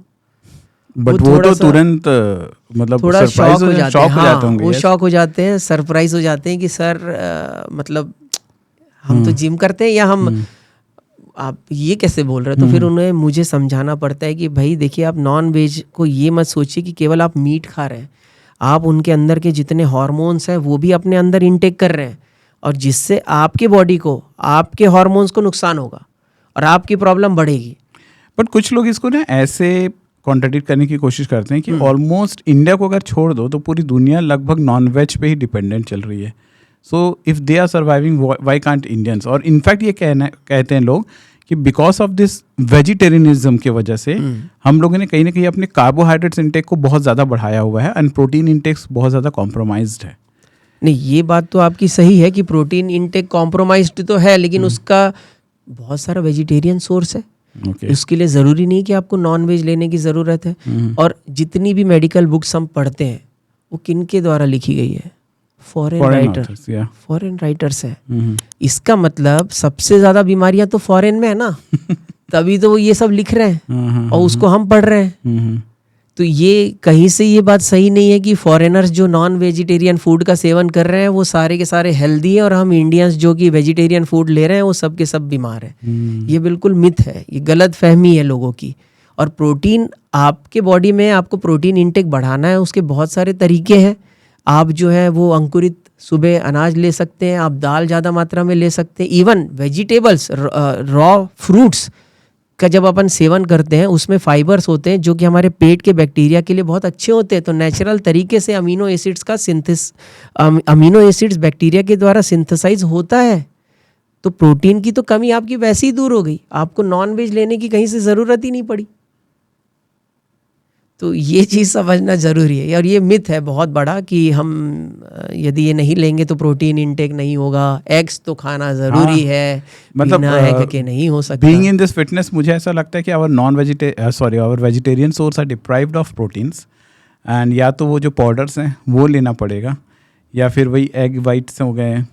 दिस आर ऑल जो सोशल मीडिया में पॉपुलर हैं कि ये सारी चीज़ें हैं। देखिए, एग वाइट तो ले सकते हैं, उसमें कोई कॉन्ट्राइंडिकेशन नहीं है, उसको ले सकते हैं। प्रोटीन पाउडर्स जो भी मेडिकल डॉक्टर्स आपको प्रिस्क्राइब करके दे रहे हैं आप वो भी ले सकते हैं। उसमें कोई भी ऐसी अननेसेसरी चीज़ें नहीं होती हैं जो कि उसके अंदर कोई हार्मोन तो है नहीं ना, उसके अंदर तो केवल आपको प्रोटीन मिल रहा है प्योर। आप उसको लीजिए, आपको फ़ायदा ही होगा। तो उसको लेने में नुकसान नहीं है। नुकसान है कि आप जो नॉन वेजिटेरियन फूड, और आजकल के समय में देखिए आप, मैं तो कितने सारे पेशेंट ऐसे हैं मेरे जो कि पोल्ट्री का ये बिजनेस करते हैं, वो खुद ही मुझे बताते हैं कि भाई हम जो है अपने यहाँ के जो जानवर हैं उनको ऐसे कुछ इंजेक्शंस लगाते हैं जिससे वो और मोटे हो सके, जिनका मसल मास बढ़ सके, ताकि वो कमर्शियली वायबल रहे। बिल्कुल, क्योंकि उनको तो पैसा कमाना है। तो ये हर किसी के लिए नहीं, लेकिन बहुत सारे इस तरीके का उपयोग किया जाता है मार्केट में, तो जो हमारे बॉडी के लिए हानिकारक है। व्हाट आई अंडरस्टैंड कि किसी भी चीज़ को लाइक फ्रॉम वेरियस सोर्सेस हम उसको ब्लाइंडली यूं ही नहीं फॉलो कर सकते बिकॉज हमने ऐसा सुना है. हाँ हाँ when we talk about meat, हो सकता है कई जो मीट की बात हो रहा है वो एकदम रॉ फॉर्म और प्योरेस्ट फॉर्म ही फील से, जो यूजुअली जो हमारे अर्ली मेंस वगैरह जो कंज्यूम करते थे पहले करते थे. इट बिल्कुल कुड बी दैट. वो आज के फॉर्म में अगर हमें सब्जियां भी अगर हमें ऑर्गेनिक फॉर्म में नहीं मिल रहा है तो in the same way meat भी हमें शायद नहीं मिल रहा है. बिल्कुल बिल्कुल. कई बार सोचते हैं ना, ऐसा भी लगता है कि यार सब्जियों में तो इतनी मिलावट है, हाँ. इसमें क्या होगा. या दैट्स व्हाट होता है. बिल्कुल सही है. That's so true. चलिए, जिम पे काफी बात हो गई. Let us talk something more about एक दो और ऐसे जो रेगुलर पेन इश्यूज हैं. एक पेन इश्यूज जो मैं भी पर्सनली फील करता हूँ एंड बहुत सारे मेरे जो फ्रेंड्स हैं, जब हम सुबह उठते हैं ना तो थोड़ा सा ना उस समय ना फुट पे पेन रहता है, दर्द रहता है. लाइक मैं अपने फर्स्ट फ्लोर में सोता हूँ, जब when I go down stair तो थोड़ा सा पेन फील होता है इन द फुट. और जहाँ फुट पे दर्द होता है ना, दिमाग बहुत सारा घूमने लग जाता है कि यार किडनी ये वो क्या क्या इश्यूज हो सकते हैं करके. सो वो क्यों होता है? लाइक सुबह स्पेशली ये एक्सपीरियंस मैं सुबह ज़्यादा करता हूँ, फुट पे पेन, पैर पे. ओके ठीक है. देखिए, एक तो ये रेस्ट करके जब आप उठते हैं और आप कहीं चल के जाते हैं तो कुछ समय के लिए ऐसा हो सकता है. That is normal, that is not एब नॉर्मल. वो कोई बीमारी नहीं है. लेकिन इसकी इंटेंसिटी ज़्यादा है. यदि किसी को उठते ही साथ जैसे ही वो पैर जमीन पे रख रहे हैं उनको बहुत ज़्यादा तेज दर्द हो रहा है, अनबियरेबल दर्द हो रहा है, वो बिल्कुल चल ही नहीं पा रहे कुछ समय के लिए. और फिर समय के साथ धीरे धीरे जैसे दिन बढ़ता जा रहा है तो धीरे धीरे उनको थोड़ा सा रिलीफ महसूस हो रहा है. ठीक है, जैसे ये अभी फीट की बात कर रहा हूँ, और भी बॉडी के जगह पे ऐसा पेन होता है मॉर्निंग में, जिसको हम मॉर्निंग स्टिफनेस भी बोलते हैं. तो यदि तलवों में दर्द है, जैसा कि मैंने बताया, उठने के बाद बहुत असहनीय दर्द है, तो ये प्लांटर फाशियाटिस हो सकती है. यानी कि जो पैर की जो हड्डियां होती हैं, मसल्स होते हैं, उसको कवर करने के लिए एक झिल्ली होती है. अच्छा.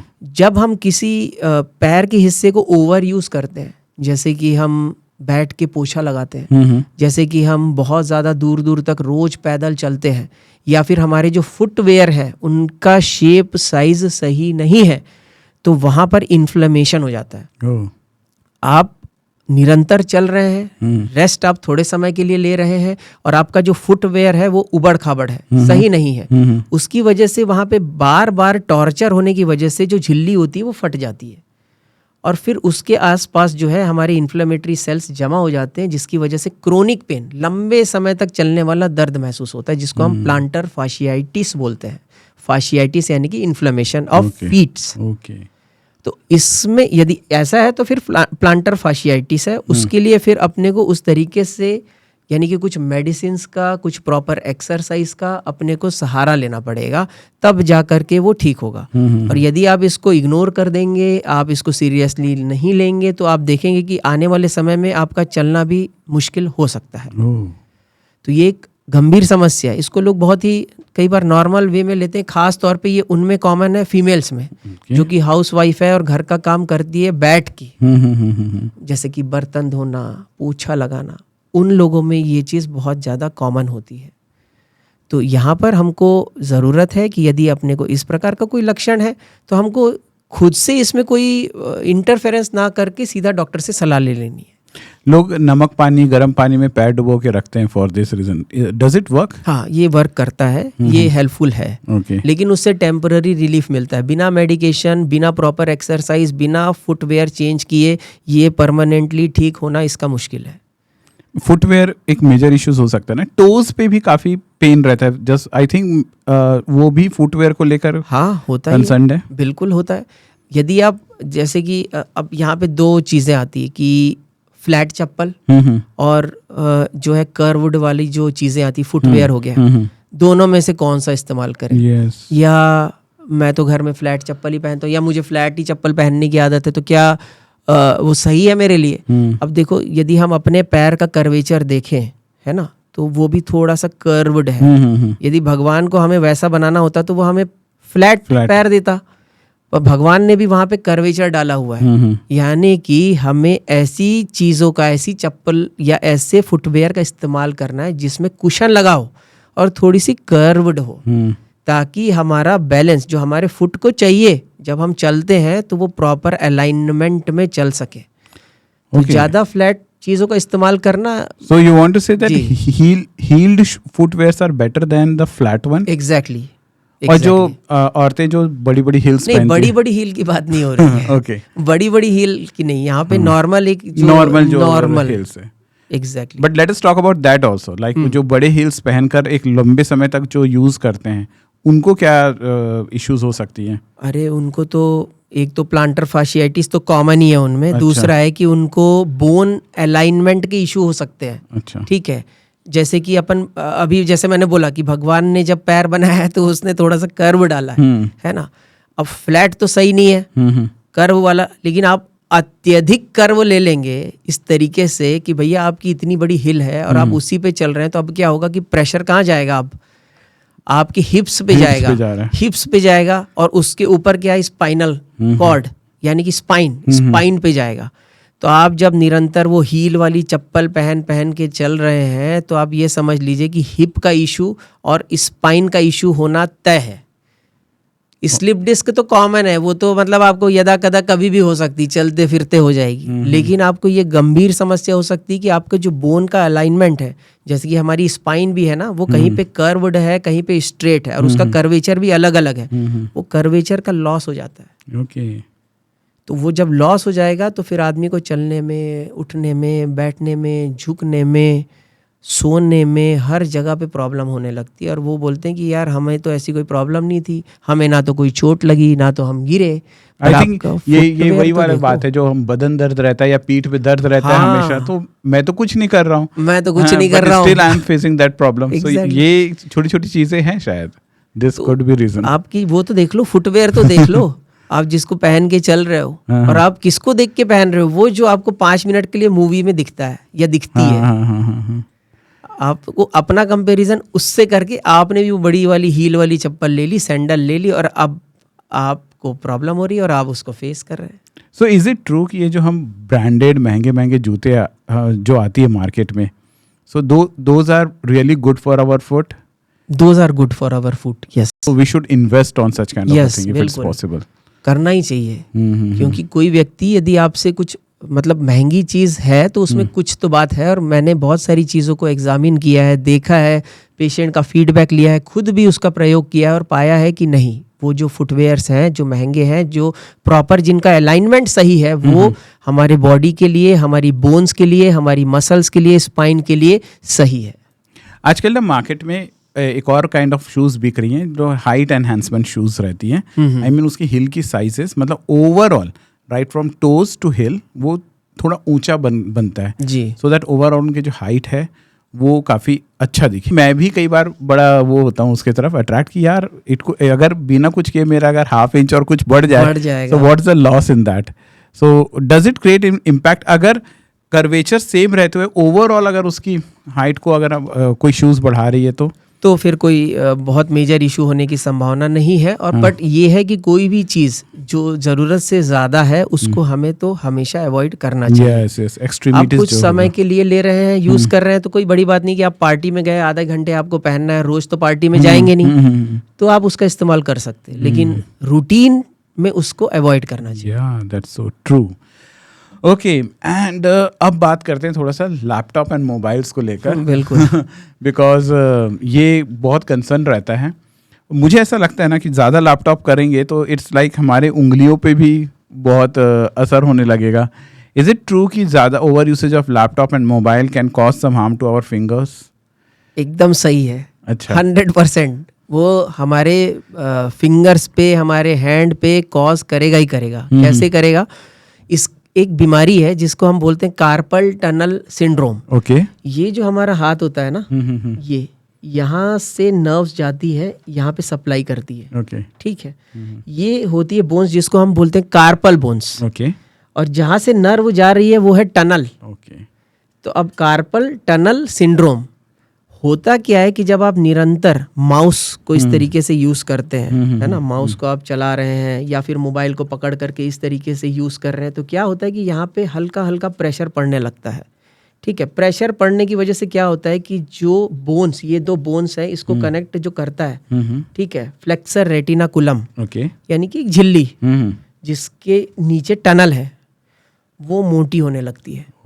अब वो मोटी हो जाएगी तो वहाँ जो अंदर नर्व्स हैं उसको कंप्रेस करेगी, और जब वो नर्व कंप्रेस होगी तो जैसे ही आप अपना हाथ हिलाएंगे तो यहाँ पे अचानक से दर्द, झंझनाहट या फिर फिंगर में नमनेस, सुन्नपन आने लगेगा। फिर आप कोई भी चीज़ उठाएंगे तो आप उतने ग्रिप के साथ नहीं उठा पाएंगे, आप लिखेंगे तो आपकी वो पकड़ नहीं बन पाएगी, या लिखते समय भी आपको अचानक से तेज दर्द, जलन, झंझनाहट महसूस हो सकती है। तो इसमें सबसे अच्छा तरीका है कि यदि आप बहुत ज़्यादा लैपटॉप या मोबाइल का मतलब आपका जॉब ही ऐसा है भाई कि जिसमें आपको यूज़ करना ही करना है, तो थोड़ा बीच बीच में आप ब्रेक लीजिए। जो हैंड की एक्सरसाइज है, रिस्ट मूवमेंट है, उसको आप करते रहिए इस तरीके से। उससे क्या होगा ना कि एक फ्लेक्सिबिलिटी बनी रहेगी, जो मसल्स है यहाँ पे वो टाइट नहीं होंगे, जो झिल्ली है वो मोटी नहीं होगी। नहीं तो क्या होगा कि फिर कार्पल टनल सिंड्रोम में इतना ज़्यादा पेन होता है, इतना ज़्यादा कि आदमी बोलना चाहिए रेस्टलेस हो जाता है कि वो फिर काम करना ही बंद कर देता है। तो ये चीज़ समझना ज़रूरी। और लोग इसको बहुत ही मतलब, जैसे कि मेरे घर में मेरे मामा हैं, उनको कार्पल टनल सिंड्रोम इसी वजह से हुआ क्योंकि उनकी जॉब ही ऐसी थी कि कंप्यूटर में दिन भर मतलब लगभग 12 आवर्स अ डे वो केवल माउस को हिलाते रहते थे बैठ करके। तो शुरू में जब मैं प्रिपेयर कर रहा था, मैं तैयारी कर रहा था, तो मैंने उनको समझाया कि बीच बीच शुरू में हल्का सा पेन हुआ, तो उन्होंने मुझसे पूछा कि यार तू इस फील्ड में पढ़ाई कर रहा है, तेरा क्या ओपिनियन है? तो मैंने बोला कि ये कार्पल टनल सिंड्रोम की तरफ अपन जा रहे हैं, तो आप बीच बीच में थोड़ा सा ब्रेक लीजिए। आप लगातार जो है माउस को पकड़ के इस तरीके से मत, थोड़ा सा 10 मिनट 5 मिनट का ब्रेक लीजिए, रिस्ट को मूवमेंट। लेकिन उन्होंने इग्नोर कर दिया, सोचा अरे तो बच्चा है। और अब इतनी प्रॉब्लम हो गई कि जब बहुत ज़्यादा कार्पल टनल सिंड्रोम जब अपने पीक पे पहुंच जाता है तो फिर हमें सर्जरी करके यहाँ की जो रेटिनाकुलम जो झिल्ली है उसको काटना पड़ता है। तो सर्जरी करनी पड़ी फाइनली। ना ही कोई मेडिसिन। हाँ, यस। लैपटॉप, ये छोटे आजकल छोटे साइज के माउस भी आते हैं, बड़े भी माउस जो पहले ट्रेडिशनली जो दिखते थे। Which is better? दोनों सेम है, मतलब बेटर कुछ भी नहीं है। आपको बीच में अपना समय हटा के उनको छोड़ना ही पड़ेगा। बेटर वाला कोई सीन नहीं है। ओके, अच्छा, ये हम ये बात कर रहे हैं ये इसका कीबोर्ड्स, माउस और ये कार्पल टनल सिंड्रोम का। कुछ और भी था मेरे दिमाग में, इफ इट क्लिक मैं आऊँगा। कई बार ना एक जो कॉमन सा वर्ड जो हमारे उसमें चलता है वो लाइक होता है यार थोड़ा पेन को सहना सीखो भाई। लाइक इट्स लाइक दिस कि कहा जाता है कि सबकी अपनी पेन बियरिंग कैपेसिटी होती है। फॉर समवन उतने पेन को आराम से बेयर कर जाते हैं, फॉर समवन वो उसको नहीं कर पाते। What is your idea? Like एक डॉक्टर कैसे देखता है पेन को, एंड क्या एक लिमिट होनी चाहिए where we should feel like कि हाँ भाई पेन को हम सह सकते हैं, अदरवाइज नहीं, वो इट शुड गिवन अटेंशन? क्योंकि ना कई बार हम पेन को सह के भी start feeling proud of our चलता है यार मेरे को दर्द और फील नहीं होता लाइक दिस। बट आप लोग इसको पेन को कैसे देखते हो?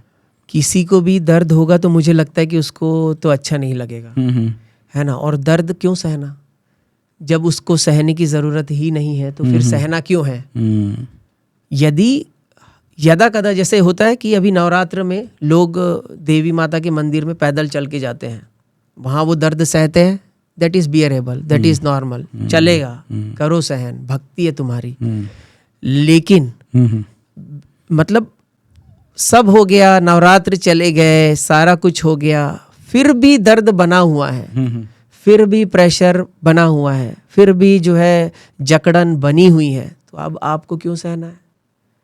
आप सह करके किसको दिखाना चाहते हो? किसको बताना चाहते हो? टीवी में ऐड देना चाहते हो? क्या करना चाहते हो आप? क्यों सहना है आपको? और ये देखिए दर्द जो है ना, ये प्राइमरी सिम्टम होता है। हम जब पढ़ते थे तो उसमें दर्द के 2 से 3 मुख्य कारण होते थे। एक कि आपको ट्रॉमा हुआ है, ठीक है। दूसरा है कि कहीं पे भी इस्चीमिया है। इस्चीमिया का मतलब होता है ब्लड सप्लाई की कमी, तब आपको दर्द होता है। और तीसरा कारण होता था कि यदि आपका पोस्चर सही नहीं है और मसल्स में कुछ स्टिफनेस आ गई है, तीसरा कारण ये। तो आप सोचो कि 3 में से एक कारण है ब्लड सप्लाई की कमी, तो क्या दर्द को इग्नोर कर देना चाहिए? कभी भी किसी को चेस्ट में पेन होता है तो क्या वो इग्नोर करता है? तुरंत जाता है कार्डियोलॉजिस्ट के पास, चाहे वो किसी भी प्रकार का दर्द हो। मतलब हार्ट इस साइड में पेन हो रहा है चेस्ट में, मतलब तुरंत कार्डियोलॉजिस्ट के पास। यानी कि दर्द को सहना सही बात नहीं है और नहीं सहना चाहिए। और क्रोनिक पेन जो होता है वो न्यूरोमस्कुलर या न्यूरोलॉजिकल कारणों से ही होता है।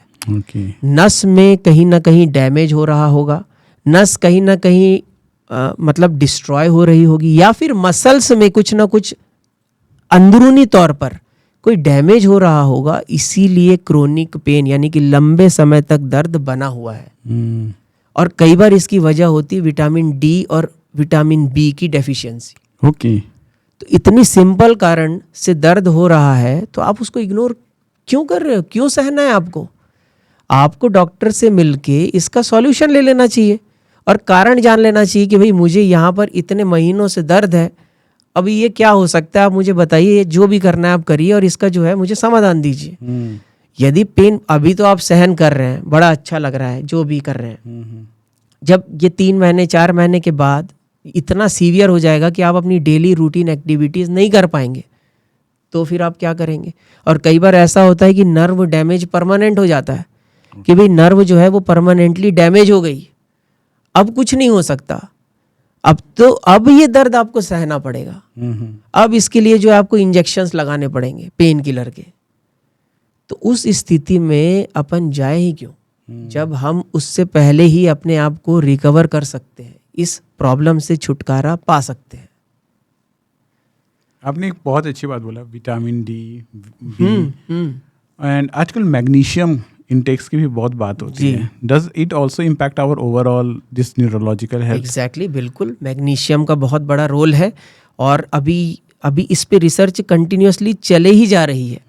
मैग्नीशियम का जो रोल है वो मांसपेशी, न्यूरॉन्स दोनों ही जगह पे है। मसल्स को रिलैक्स करने में और मसल्स को स्ट्रेंथन करने में मैग्नीशियम बहुत हेल्पफुल होता है। ठीक है।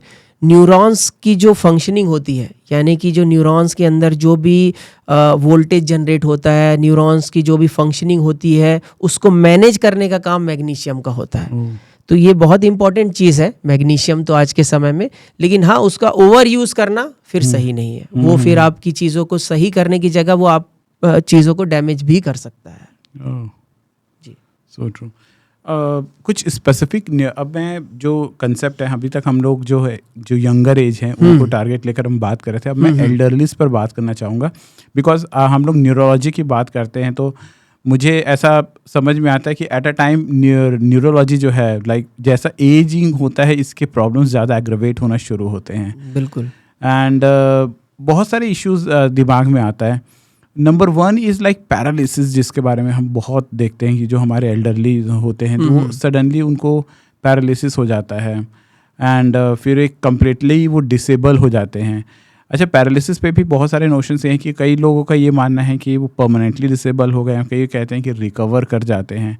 What is your view on the paralysis? होता क्यों है ये पहला, and what should be our line of treatment for the paralysis? हाँ, बिल्कुल सही। ये जनता को और मुझे लगता है ऑडियंस को जानना बिल्कुल ज़रूरी है, पहले तो समझना ज़रूरी है। पैरालिसिस और उसको हम लोग स्ट्रोक भी बोल देते हैं। ठीक है। अब ये 2 प्रकार का होता है, ये समझना बहुत ज़रूरी है। 2 प्रकार का होता है। एक जो ब्रेन में खून या ऑक्सीजन ना पहुंचने की वजह से होता है, जिसको हम इस्चीमिक स्ट्रोक बोलते हैं। दूसरा होता है ब्रेन में हेमरेज होने की वजह से, यानी कि खून का जमाव होने की वजह से, उसको हम लोग हेमोरेजिक स्ट्रोक बोलते हैं। दोनों का लाइन ऑफ ट्रीटमेंट अलग होता है।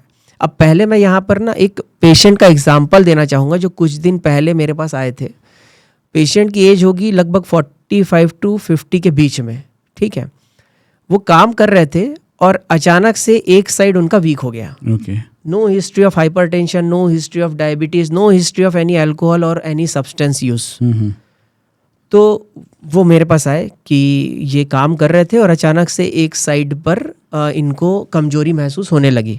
मैंने उनको तुरंत एग्जामिनेशन किया और मैंने बोला कि आप अभी के अभी MRI करा के आइए, क्योंकि मुझे देखना था कहाँ पर डैमेज हुआ है ब्रेन में। उन्होंने जब MRI कराया तो उसमें आया कि ब्लड का लीकेज है एक एरिया में। अब ब्लड का लीकेज है, मैंने उनको एडवाइस दिया कि देखिए ऐसा है कि ये लीकेज बढ़ भी सकता है, क्योंकि ये अभी कुछ समय पहले हुआ है और वो कुछ देर के बाद बढ़ भी सकता है, यानी कि ये पैरालिसिस और सीवियर और इंटेंस हो सकता है, ये परमानेंटली डिसेबल भी हो सकते हैं। तो इनको एडमिट करके हमें न्यूरोसर्जन की ओपिनियन लेनी पड़ेगी और ये जो ब्लड जमा हुआ है ब्रेन में इसको निकालना पड़ेगा। उनका कहना ये है कि मुझे अभी कोई दवाई दे दो जिससे मैं ठीक हो जाऊं। टिपिकल इंडियन मुझे एडमिट नहीं होना है। लाख समझाने के बाद भी वो व्यक्ति एडमिट नहीं हुए। फैमिली वाले रेडी थे, लेकिन वो जो पेशेंट थे वो रेडी नहीं हो रहे थे कि नहीं मुझे अभी तो मेरा हाथ पैर काम कर रहा है। मैंने बोला वो टेम्पररी इम्प्रूवमेंट है, वो बाद में बढ़ जाएगा, फिर आप क्या करेंगे? तो बोले नहीं दवाई दे दो। तो ठीक है, मैंने कुछ उनको मेडिसिन दी, कुछ दिन वो अच्छे रहे, फॉलोअप में भी आए। उसके बाद जब सेकेंड राउंड स्ट्रोक का हुआ तो हाफ साइड पूरा पैरालिसिस परमानेंट हो गया, क्योंकि वहाँ पे जो ब्लड जो लीकेज हुआ वो इतना ज़्यादा था कि उसने पूरी की पूरी जो ब्रेन का एक पर्टिकुलर एरिया को डैमेज कर दिया। अब वो एडमिट हो रहे हैं। अरे भाई, जब बात हाथ से निकल गई अब क्या मतलब? तो यही चीज़ पेशेंट को, उनको मैंने यही चीज़ समझाई कि ये इस्चीमिक स्ट्रोक नहीं, ये हेमरेजिक स्ट्रोक है।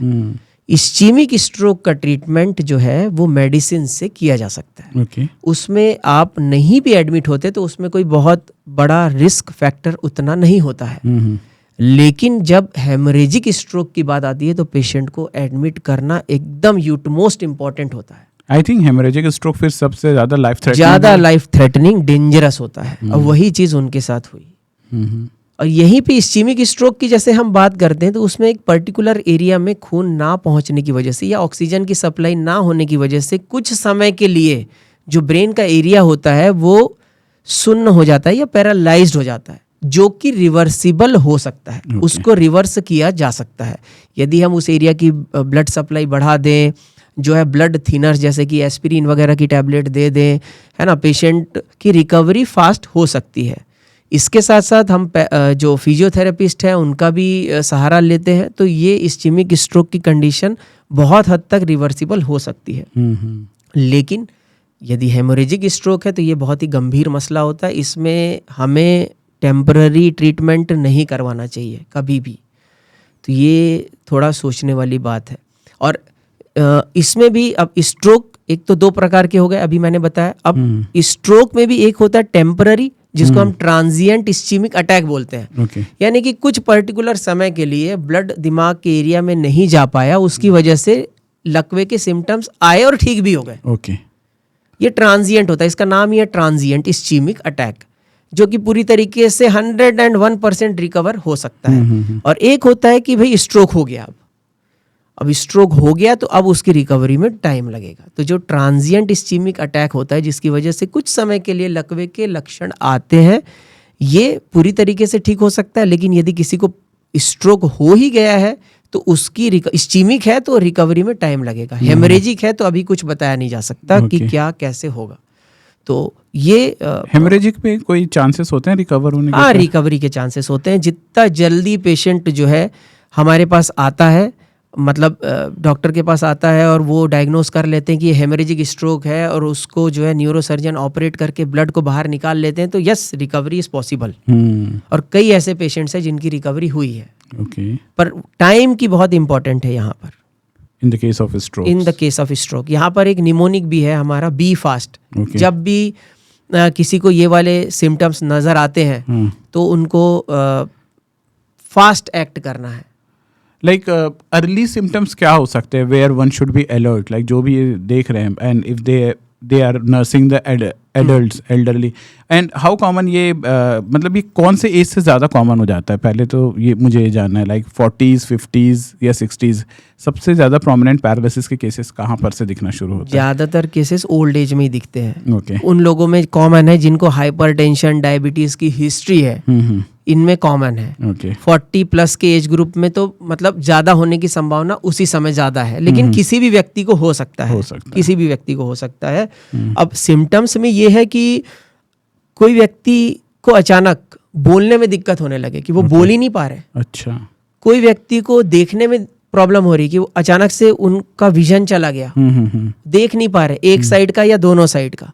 कोई भी व्यक्ति को अचानक से हाथ पैरों में कमजोरी महसूस हो रही है कि अरे मेरा हाथ नहीं उठ रहा, या फिर किसी को बोलना चाहिए कि बहुत ज्यादा तेज सिर में दर्द हो रहा है, बहुत ज्यादा तेज दर्द हो रहा है अचानक से। कोई ऐसा वो नहीं था कि भाई चोट नहीं लगी, कुछ नहीं हुआ, एकदम तेज सिर में दर्द। किसी को बहुत ज़्यादा अचानक से सर दर्द के साथ साथ उल्टियाँ होने लगी है, तो ये सारे स्ट्रोक के लक्षण हो सकते हैं। पर्टिकुलरली हेमोरेजिक स्ट्रोक, उल्टी वाला जो मैं बात कर रहा हूँ, ये हेमोरेजिक स्ट्रोक में होता ही है, क्योंकि ब्रेन का प्रेशर बढ़ता है तो उसमें वॉमिटिंग होती है। तो ये सिम्टम्स हैं कि भाई अचानक से व्यक्ति बैठा था, जैसे मैंने बताया मेरे पास जो पेशेंट आए थे वो बैठे बैठे अचानक से एक साइड उनका वीक हो गया, वीकनेस आ गई, बोल नहीं पा रहे हैं, देख नहीं पा रहे हैं, सर में दर्द हो रहा है, तो तुरंत जो है आपको बिना समय गंवाए डॉक्टर के पास आना चाहिए। और जितना जल्दी आप आएंगे उतना जल्दी इंटरवेंशन होगा, उतना जल्दी आप ठीक होंगे। मैंने कहीं पर ऐसा पढ़ा था कि like if we want to analyse our neurological health, ऐसा कहा जाता है कि हम वेट उठाते हैं और कितना अच्छा ग्रिप मेंटेन कर पाते हैं for a significant period of time, वो एक बहुत अच्छा इंडिकेटर होता है। Is it true? ऐसा तो मैं नहीं बोल पाऊंगा, अच्छा। ऐसा टेक्स्ट में कहीं पे भी नहीं लिखा हुआ मैंने है। मतलब मैंने सोशल मीडिया में कहीं पर ऐसा देखा था। ये सोशल मीडिया वाले के लिए ही सही है। मेडिकल और भाषा उसके बाद मैं बड़ा प्राउड फील करता था, यार आई एम मेरी ग्रिप तो बड़ी स्ट्रांग है करके। सो ऐसा कहते हैं कि like if you can make a good grip that means your neurological health is fine, वो अच्छा है। आई मीन एक काइंड ऑफ अ टेस्ट। ऐसा बिल्कुल सही नहीं है, ये मिथ है बिल्कुल भी। इसीलिए हमने सिम्टम्स अभी क्या बोले, वीकनेस तो एक सिम्टम है ही, ग्रिप चली गई वो तो है ही एक सिम्टम, लेकिन साथ साथ देखने में दिक्कत, बोलने में दिक्कत, सर में दर्द, ये सब बेहोशी। ग्रिप का ये भी मतलब नहीं है कि लाइक नेक्स्ट मूवमेंट के लिए मतलब ये एकदम चीजें हेल्दी ही है, मतलब उस अगर नहीं है तो ग्रिप विल बी देयर। और जैसे वो चीजें होना शुरू हुआ we will start losing control. पर जरूरी नहीं है कि ग्रिप जाए। अच्छा, ऐसा भी जरूरी नहीं है। वो तो एक सिम्टम है ना, तो सिर्फ ग्रिप से आप एनालाइज नहीं कर सकते कि नसें सही है कि नहीं है। That's so true. एल्डरलीज में मैं ऐसा पढ़ता हूँ, जब भी मैं फॉरेन के पॉडकास्ट वगैरह देखता हूँ, they talk lot about Alzheimer's, और उनका ये कहना है कि that it is one of the primary cause of disability. Alzheimer's and Parkinson's की बात करते हैं। Let us talk first about Alzheimer. और ऐसा कहते हैं कि अल्जाइमर का जो डेवलपमेंट है 40 साल 45 साल यहाँ से डेवलप होना शुरू हो जाता है, और बहुत सारे तरीके बताते हैं कि ऐसे ऐसे करके आप अल्जाइमर के डिले ऑनसेट को डिले कर सकते हो।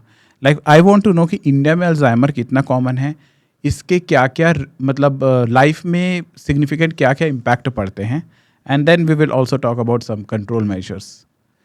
ओके, देखिए अल्जाइमर्स और पार्किंसंस दोनों ही न्यूरो डीजनरेटिव डिसऑर्डर्स हैं। डीजनरेटिव यानी कि उसमें ब्रेन की जो नसें हैं वो डैमेज होने लगती है, सूखने लगती है, सिंपल भाषा में बोले तो।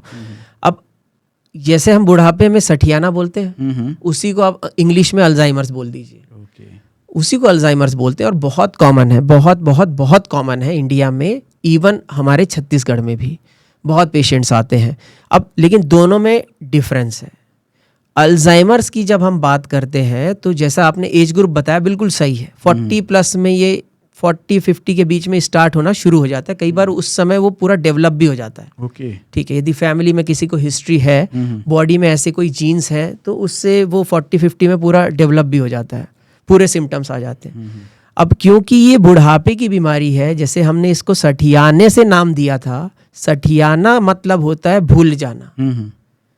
तो ये मेन इसका जो सिम्टम होता है वो होता है भूलना। व्यक्ति जो है अपने डेली रूटीन टास्क भूलने लगता है, वो शर्ट के बटन कैसे लगाते हैं वो भूलने लगते हैं, वो हेयर्स को कॉम्ब कैसे करते हैं वो भूलने मतलब जो हमारे रेगुलर रिफ्लेक्स में होती है चीजें वो तक भी एग्जैक्टली वो भूलने लगते हैं। वो जब खाना खाते हैं तो उनको ये याद नहीं रहता कि यार मैंने खाना खाया भी था कि नहीं खाया था। उनको घर की जो चीजें हैं उनका डायरेक्शन वो भूल जाते हैं। जैसे बाथरूम लेफ्ट में है तो वो राइट में चले जाएंगे। लोगों का नाम भूलने लगते हैं, चेहरे नहीं पहचान पाते हैं। तो ये सारे सिम्टम्स जब आने लगते हैं तो ये समझ लीजिए कि भाई अल्जाइमर्स डिजीज जो है शुरू हो चुकी है। और ये डीजनरेटिव है, मतलब कि डैमेज होना ही होना है। इसको आप रोक नहीं सकते, डीले कर सकते हैं कि यदि किसी को 40 साल में होने वाली होगी तो आप उसको 60 साल 70 साल खींच सकते हैं, आगे बढ़ा सकते हैं, लेकिन आप उसको रोक नहीं सकते। किसी को भी हो सकता है, मुझे भी हो सकता है। तो ये कोई इसका कोई मेथड नहीं है ऐसा कि आप अल्जाइमर से बचने का कोई तरीका बता दो, ऐसा नहीं हो सकता। होगी, कंफर्म है, हो सकता है 90 में हो सकता है 100 में हो, लेकिन होगी। डीले कर सकते, रोक नहीं सकते। So how we can delay it? नहीं डीले, हाँ वही मैं उसी पे आ रहा था कि अब अपन इसको डीले करने, देखिए अल्जाइमर्स डिजीज के जो प्रिवेंटिव फैक्टर्स हैं, एक होता है रिस्क फैक्टर्स। रिस्क फैक्टर्स में है कि भाई कोई स्मोकिंग करता है, अच्छा, किसी को हेड इंजरी की हिस्ट्री है, एज बढ़ती जा रही है, ठीक है, या किसी को डायबिटीज़ है, इंसुलिन पे है, हाइपरटेंशन है, तो इन लोगों को होने का चांस ज़्यादा होता है, या किसी की फैमिली में हुई है तो ज़्यादा होता है।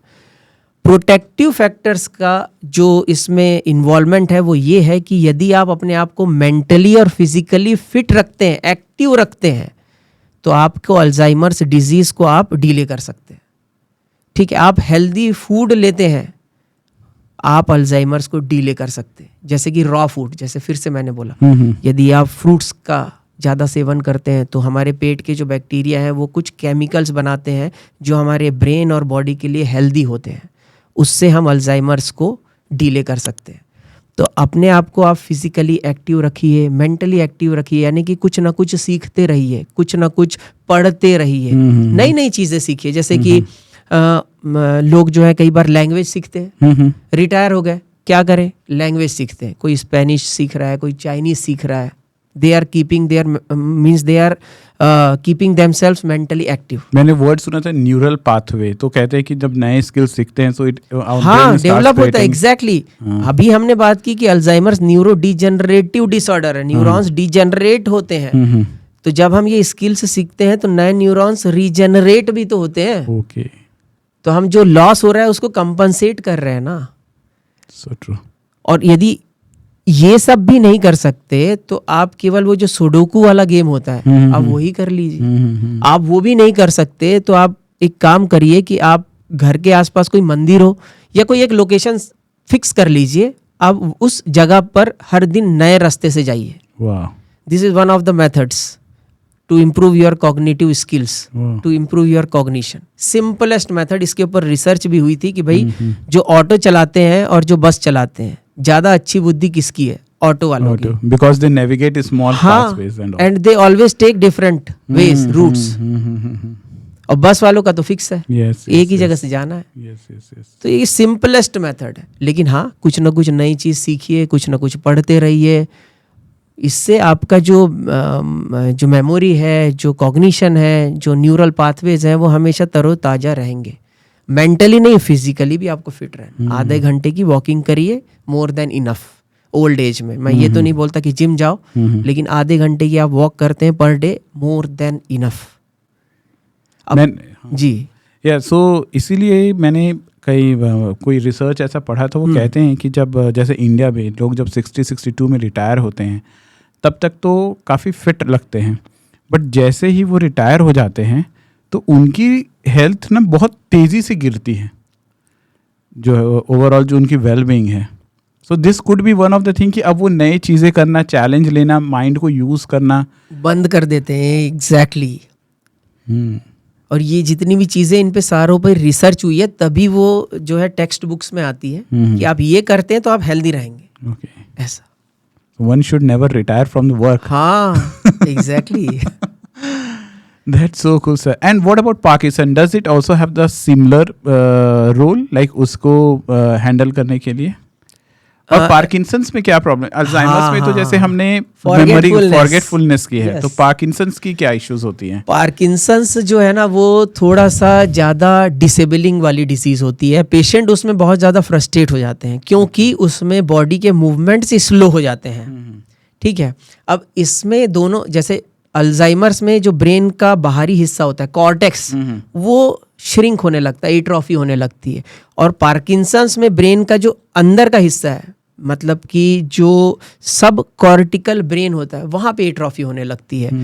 तो वो जो हिस्सा होता है वो हमारे मूवमेंट के लिए, हमारे बोलने के लिए, हमारे च्यूइंग के लिए, हमारे चलने के लिए इम्पॉर्टेंट होता है, वहाँ पे एट्रोफी हो जाती है। तो अब पेशेंट जो है स्लो चलने लगता है, धीरे धीरे, ओके, बेबी स्टेप्स। हाथ में जब वो कुछ नहीं करेंगे तो ट्रेमर्स होंगे। जो हम ओल्ड एज में ओल्ड एज में नहीं, देखिए ट्रेमर्स दो प्रकार के होते हैं, एक होता है रेस्टिंग ट्रेमर्स और एक होता है इंटेंशनल ट्रेमर्स। रेस्टिंग मतलब रेस्ट के समय जब ट्रेमर्स हो, और जब आप कुछ उठाने जा रहे हैं तो ट्रेमर्स चले जाएं, अच्छा, वो रेस्टिंग ट्रेमर्स है। रेस्ट के समय कुछ नहीं हो रहा है, लेकिन जब आप कप उठाने जा रहे हैं तो ट्रेमर्स हो रहा है, इसको हम बोलते हैं इंटेंशनल ट्रेमर्स। तो ये दो पार्किंसंस में रेस्टिंग ट्रेमर्स होते हैं, और जो कॉर्टिकल बीमारी होती है, जो स्ट्रोक वगैरह होता है, उसमें इंटेंशनल ट्रेमर्स होते हैं। तो पार्किंसंस मतलब रेस्ट कर रहे हैं तो वो हिल रहे हैं, चल नहीं पा रहे, कोई भी जो मोटर एक्टिविटी उसको एग्जीक्यूट नहीं कर पाते, करेंगे भी तो बहुत धीमे से, प्रॉपर तरीके से च्यू नहीं कर पाते। उनकी जो आंख है इस तरीके से कई बार ऊपर चले जाती है, ऊपर ही देखने लगते हैं, नीचे नहीं देख पाते, जिसकी वजह से डेली रूटीन एक्टिविटी करने में प्रॉब्लम होने लगती है, सलाइवेशन होने लगता है। यहाँ पे क्या होता है कि ब्रेन में डोपामिन नाम का एक केमिकल होता है, उसको जो बनाने वाले न्यूरॉन्स हैं वो मरने लगते हैं। तो ब्रेन में डोपामिन बिल्कुल ऑलमोस्ट जीरो पहुंच जाता है, उसकी वजह से पार्किंसंस डिजीज होती है। तो ये थोड़ी सी ज़्यादा फ्रस्ट्रेटिंग टाइप की होती है। अल्जाइमर्स में तो ऐसा था कि भूल जा रहे थे, लेकिन हाँ उनको पकड़ के आप काम तो करवा सकते थे या उनको कोई गाइड कर सकते थे। यहाँ पे क्या हो रहा है कि वो कर ही नहीं पा रहे, जो जितनी भी मोटर एक्टिविटीज हैं बॉडी की कॉम्प्रोमाइज हो रही है। हाँ एग्जैक्टली। तो यहाँ पर अपने को मेडिसिन कुछ इस प्रकार की देनी पड़ती है जिससे कि पहले तो ब्रेन में डोपामिन का कॉन्सेंट्रेशन बढ़े। दूसरा है कि जो डीजनरेशन हो रहा है वो रुके। यहाँ पे भी हम रोक नहीं सकते, मतलब स्टॉप नहीं कर सकते, डीले कर सकते हैं। तो हम प्रयास करते हैं कि जो न्यूरॉन्स डैमेज हो रहे हैं, मर रहे हैं, उनको जो है थोड़ा डीले किया जाए ताकि उनकी बीमारी स्लो हो जाए। जब हम लोग पार्किंसंस में डोपामिन की बात करते हैं, लाइक बॉडी एक समय बाद वो डोपामिन उतना सफिशिएंटली प्रोड्यूस नहीं करता है। मैं कई चीज़ों को इस तरीके से देखता हूँ, when ever I study this medical literature and all, शौक के लिए। सो जब कोई चीज़ें ओवर बॉडी में रिलीज होने लगती है, एंड देन बॉडी उसके प्रति इनसेंसिटिव भी होने लगती है। जैसे when we talk about insulin and other thing, I want to know sir कि आजकल हम मोबाइल रेगुलरली यूज़ करते रहते हैं एंड कहते हैं कि मोबाइल ज़्यादा यूज़ कर रहे हैं एंड उसकी वजह से डोपामिन रिलीज बहुत ज़्यादा हो रही है हमारी बॉडीज़ में।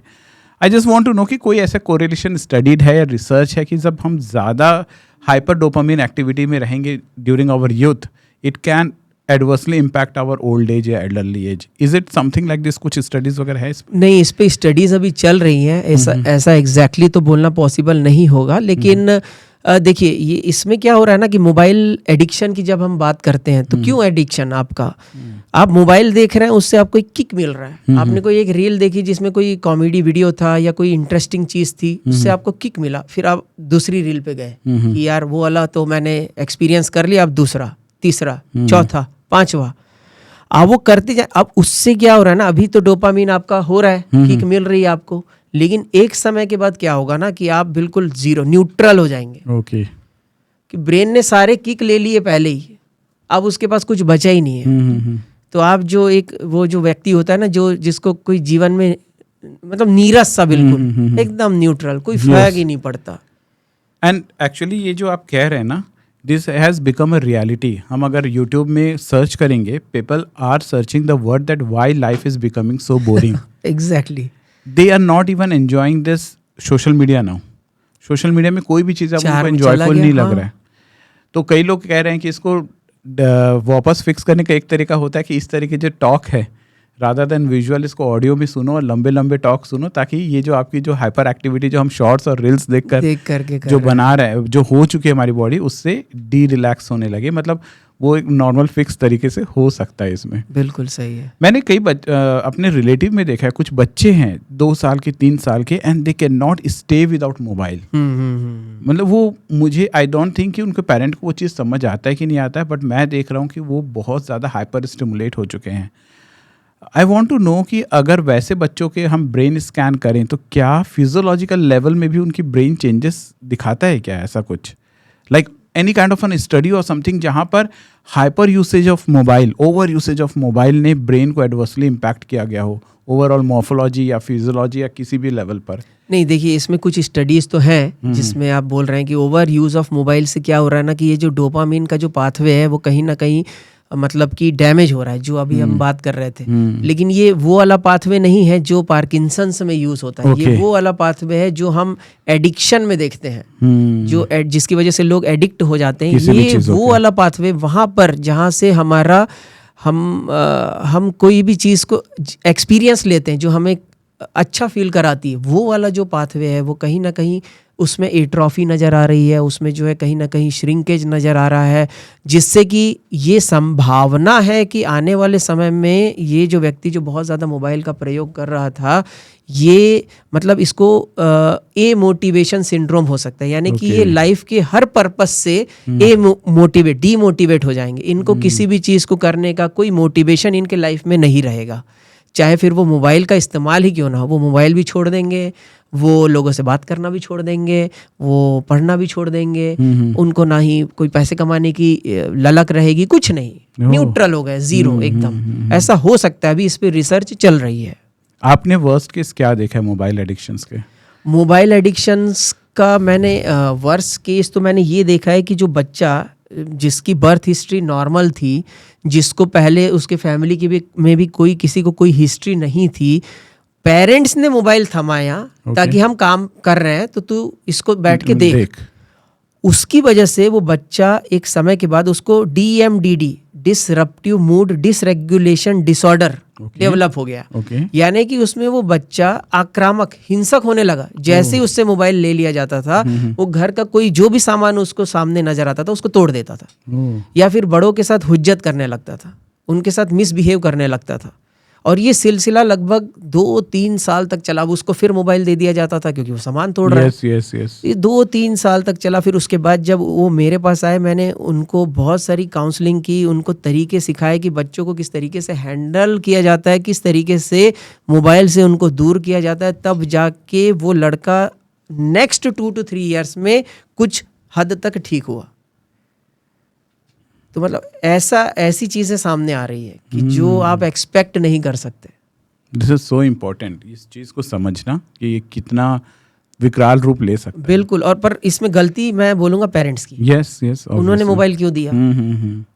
अब वही चीज उनके लिए फिर हानिकारक बन गई। अब वो मोबाइल ले रहे हैं तो हमारे इंडिया में एक और चीज़ है, शेमिंग द विक्टिम। मतलब जो शिकार हुए हैं उन्हीं को और बोलो कि अरे ये तो मोबाइल बहुत देखता है, अरे बहुत यूज करता है। आप उसके रूट कॉज का एनालिसिस करो। इट्स द पेरेंट जिन्होंने एक्सपोज किया है उसे अपने कंफर्ट के लिए। एग्जैक्टली। और जब वो आउट ऑफ कंट्रोल होता है तो हम जो एक्चुअली में जिस प्रोसेस से जो शिकार हो गया, हम उसको ब्लेम करना शुरू कर देते हैं कि तुम गलती भी तुम्हारी है, जबकि उसे नहीं समझ में आता। बच्चा कहाँ समझेगा? सही। They are just meeting their dopamine basically. सही है सर, लास्ट क्वेश्चन, एक ओवरऑल मेंटल हेल्थ को मेंटेन करने के लिए what are the basic nutrition that we should actually focus on, और या फिर वो चीज़ें जहाँ पर इंडियन सोसाइटी लैक करते हैं उस न्यूट्रिशन को और हमें उस पर ध्यान देना चाहिए?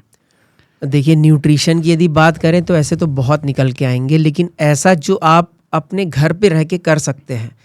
हमने बहुत समय पहले से भी सुना हुआ है और हम खुद भी करते हैं कि भाई आप रात को बादाम भिगा के खाओ, आप जो है सुबह अंकुरित अनाज लो, है ना, रात को भिगा करके आप जो है खाने में जो है फलों का सेवन थोड़ा सा ज़्यादा रखो।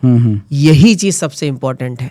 अब हम इसमें 1-2 चीज़ ऐड ऑन करते हैं कि रात को बादाम के साथ आपको अखरोट भी भिगा के रखना चाहिए, क्योंकि उसमें ओमेगा 3 फैटी एसिड होता है जो कि हमारे ब्रेन के लिए बहुत इम्पोर्टेंट है। ये तो एक चीज़ हो गई। दूसरा है कि प्रोटीन इनटेक के लिए हम अंकुरित जो अनाज होता है सुबह रात को भिगा के, सुबह जो मूंग होती है, जो चना होता है, उसको यदि प्रॉपर मात्रा में लेते हैं तो हमारे प्रोटीन की सारी डेफिशिएंसी दूर हो जाती है। तीसरा कि जब हम ब्रेकफास्ट करते हैं उसमें आप 1 प्लेट भर के फ्रूट्स खाइए, और ऐसा नहीं कोई स्पेसिफिक फ्रूट, सब मिक्स करके। जैसे अब अभी की बात करें तो जैसे तरबूज है, खरबूज है, पपीता है, आम है, सब मिक्स करके खाइए, 1 प्लेट भर के खाइए। तो फ्रूट्स के अंदर जो नेचुरल जो इंग्रेडिएंट्स होते हैं, जो विटामिन्स मिनरल्स होते हैं, वो आपको किसी भी मेडिसिन से नहीं मिलेंगे, जो आपके बॉडी के लिए एसेंशियल है। और खाने के साथ या खाने से पहले चाहे आप 2 टाइम ही भोजन करते हो, आपको 1 प्लेट भर के सैलेड बिल्कुल लेना चाहिए। और ये चीज़ें इसलिए ज़रूरी है क्योंकि इससे हमारे पेट में जो बैक्टीरियाज होते हैं, मैंने पहले भी बताया, वो इतने अच्छे अच्छे केमिकल्स प्रोड्यूस करते हैं जिससे हमारा ब्रेन, हमारा हार्ट, हमारा लीवर, किडनी सब नॉर्मल फंक्शन करता है। हमारे मसल्स सब नॉर्मल फंक्शन करते हैं। और इसके अलावा प्रतिदिन 10 से 15 मिनट, चाहे गर्मी हो चाहे ठंडी हो, सुबह की धूप में आपको बैठना चाहिए। ओके। धूप में बैठने से लोग बोलते हैं विटामिन डी मिलता है, लेकिन विटामिन डी के साथ साथ हमारे ब्रेन को एक नई ऊर्जा भी मिलती है। जब कोई बहुत ज़्यादा डिप्रेशन में होता है, बहुत ज़्यादा उदास होता है, तो हम उसको सलाह देते हैं कि आप एक येलो कलर की ब्राइट लाइट के सामने सुबह के समय आधा घंटा बैठिए। ओके। मतलब ये टेक्स्ट में लिखा है, ये ट्रीटमेंट है एक प्रकार का। तो येलो लाइट ही क्यों लिखा गया? ब्लू लाइट भी तो हो सकती थी, क्योंकि वो येलो लाइट हमारे ब्रेन में जाके ऐसा स्टिमुलस देती है कि उससे नेचुरल न्यूरोट्रांसमीटर्स प्रोड्यूस होते हैं। और उसका सबसे अच्छा तरीका है कि आप धूप में बैठो। आप हमेशा एक्टिव रहेंगे, आप हमेशा फ्रेश फील करेंगे और रात को अच्छी नींद आएगी। अभी आप देखेंगे तो मतलब 70% लोगों को नींद की प्रॉब्लम है, या तो नींद आ नहीं रही है या तो नींद खुल जा रही है। Yes yes. और रीजन है कि पूरे दिन कमरे में काम करते हैं। मतलब जो ट्यूब लाइट्स होती हैं, जो एलईडी है, उसमें काम करते हैं। धूप में तो जाना ही नहीं। We are not exposed to that. या इवन डॉक्टर्स, हम हॉस्पिटल के अंदर काम करते हैं, बाहर तो जाते ही नहीं। तो भाई 10 से 15 मिनट धूप में बैठो। सुबह की धूप सबसे इम्पोर्टेंट, उसमें बैठो। और आप कुछ नहीं कर सकते तो 20 मिनट की वॉकिंग करिए। चाहे सुबह में मॉर्निंग वॉक करिए, टाइम नहीं है तो इवनिंग वॉक करिए, लेकिन करिए। और जो भी आपके मन में आता है, जो भी प्रॉब्लम आप फेस करते हैं या कोई स्ट्रेस में रहते हैं, अपने नियर एंड डियर वंस के साथ उसको डिस्कस करिए। नहीं कर सकते तो भगवान से डिस्कस करिए। वो भी नहीं कर सकते तो आईने के सामने बैठ जाइए और अपने आप से डिस्कस करिए। मतलब बोल के बताइए। आप कोई चीज बोल लेते हैं ना, तो आप देखेंगे कि आपको बहुत हल्का फील हो रहा है, रिलैक्स, जैसे कि साला कुछ टेंशन ही नहीं है अब जीवन में। बोलने वाले लोग नहीं मिले अब तो। हम सब आपस में कॉफ़ी, लाइक मैं लोगों को ऑब्जर्व करता हूँ, तो हम कैफ़े में भी बैठे हैं तो अपने अपना मोबाइल लेकर बैठे हुए हैं। तो यही तो सबसे बड़ी चीज़ है ना। मैंने यहाँ आने से पहले मैंने तिहाड़ जेल में 6 महीने काम किया था। ओके। तो वो बहुत अच्छा एक्सपीरियंस था मेरा। उस समय वहाँ पे एक रूल रहता ही है जेल में कि आप मोबाइल अंदर नहीं ले जा सकते। तो कई बार 12 आवर्स की ड्यूटी होती थी और मोबाइल बाहर। इतना सुकून मेरे को मिलता था जेल के अंदर। कौन सोचता है कि मैं जेल में सुकून पाऊंगा? मुझे इतना अच्छा लगता था वो 12 घंटे कि ना कोई किसी फैमिली वाले का फोन आ रहा है, ना दोस्त वाले का फोन आ रहा है। एक प्रेजेंट में रह सकते हैं। हाँ, मतलब कैदियों के साथ आप बैठे हो लेकिन आपको मजा आ रहा है। वो जेल का एनवायरनमेंट आप देख रहे हो और आपको रिलैक्स लग रहा है, यार मजा आ रहा है यार, मस्त। जेल का खाना भी आप खा रहे तो लग रहा है कि यार बढ़िया है यार। Because we are actually using our senses. यहाँ तो मैंने देखा है, मतलब इट बिकम सो कॉमन कि खाना और मोबाइल साथ में चलता रहता है। मतलब मैंने तो अपने टीम में देखा है लोगों को, like they have become so compulsive that without watching, मतलब मोबाइल साइड में रखकर वो खाना ही नहीं खा पा रहे हैं। And this is so common in everyone. मैं जिम जाता हूँ, वहाँ के कैफेज में देखता हूँ, सभी यही कर रहे हैं। जी जी, है ना, बिल्कुल सही बात है। ये तो मेरे घर में भी कॉमन है। हालांकि मैं फिर भी चेक पॉइंट्स मैंने लगा के रखे हैं कि नहीं यूज़ करना है, लेकिन अब मैं यहाँ हूँ तो वहाँ मोबाइल यूज़ हो रहा होगा। I mean, वो एनवायरनमेंट ही ऐसा क्रिएटेड है। Exactly. जो इकोसिस्टम जो डेवलप्ड है, लाइक अगर आज मैं विदाउट स्मार्टफोन अगर सर्वाइव करने की कोशिश करूँ तो it is not possible, because हमारे सारे चीज़ें डिजिटली। और जब वो हाथ में, समझ लो ऐसा है कि तलवार है और आप चलाने ना कहो तो मुश्किल है। वो तो लगेगा ही कहीं ना कहीं। सही सही। डॉक्टर प्रशांत सर, आप यहाँ आए and you shared such a beautiful knowledge to us. Like बहुत अच्छा लगा कॉन्वर्जेशन। मतलब रियलाइज नहीं हुआ इतना लंबा समय निकला। और ऐसे तो दिमाग में बहुत सारी और भी चीज़ें चल रही हैं। होपफुली हम अगली बार और बैठेंगे and we will discuss other things also. Sure. But जो भी चीज़ हमने डिस्कस किया sir, we got a very exceptional knowledge, exceptional insight. और ये मुझे लगता है कि ये एक मस्ट वॉच पॉडकास्ट रहेगा। बहुत अच्छी नॉलेज मिली। Thank you for being here. Anything you want to say, the last thing regarding this podcast और रिगार्डिंग योर फील्ड, जहाँ पर लोग इस बारे में और ज़्यादा अवेयर रहें? बिल्कुल, मैं ये बोलना चाहूँगा, आपने अच्छा मौका दिया मुझे लास्ट में। देखिए, दो तीन चीज़ें हैं जो मैं ऑडियंस को बोलना चाहूँगा। एक, स्लिप डिस्क की समस्या, दूसरा सर्वाइकल स्पॉन्डिलाइटिस, तीसरा माइग्रेन। ये ला इलाज नहीं है और इसमें आपको लाइफ टाइम मेडिसिन लेने की ज़रूरत नहीं है। यदि आप सर्वाइकल स्पॉन्डिलाइटिस के लिए सालों से महीनों से दवाइयाँ खा रहे हैं तो फिर आप अपना नुकसान कर रहे हैं, क्योंकि ये ऐसी बीमारियां हैं जो दवाइयों से प्लस फिजियोथेरेपी के हेल्प से जड़ से ठीक हो सकती है। Cervical spondylitis. और इसमें मैं देखता हूँ कि पेशेंट्स जो है सालों साल चक्कर की दवाई, दर्द की दवाई, इसकी दवाई, गर्दन में वो सर्वाइकल कॉलर लगा लगा के घूम रहे हैं सालों से, और पता नहीं किस लिए। और आप अभी उनको बोलने जाते हो कि यार ये आपकी बीमारी ठीक हो सकती, तो उनको लगता है कि अरे ये क्या बात हुई, मैं तो सालों से दवाई खा रहा हूँ। तो फिर खाते रहिए, लेकिन ये फैक्ट है, आपकी प्रॉब्लम ठीक हो सकती है।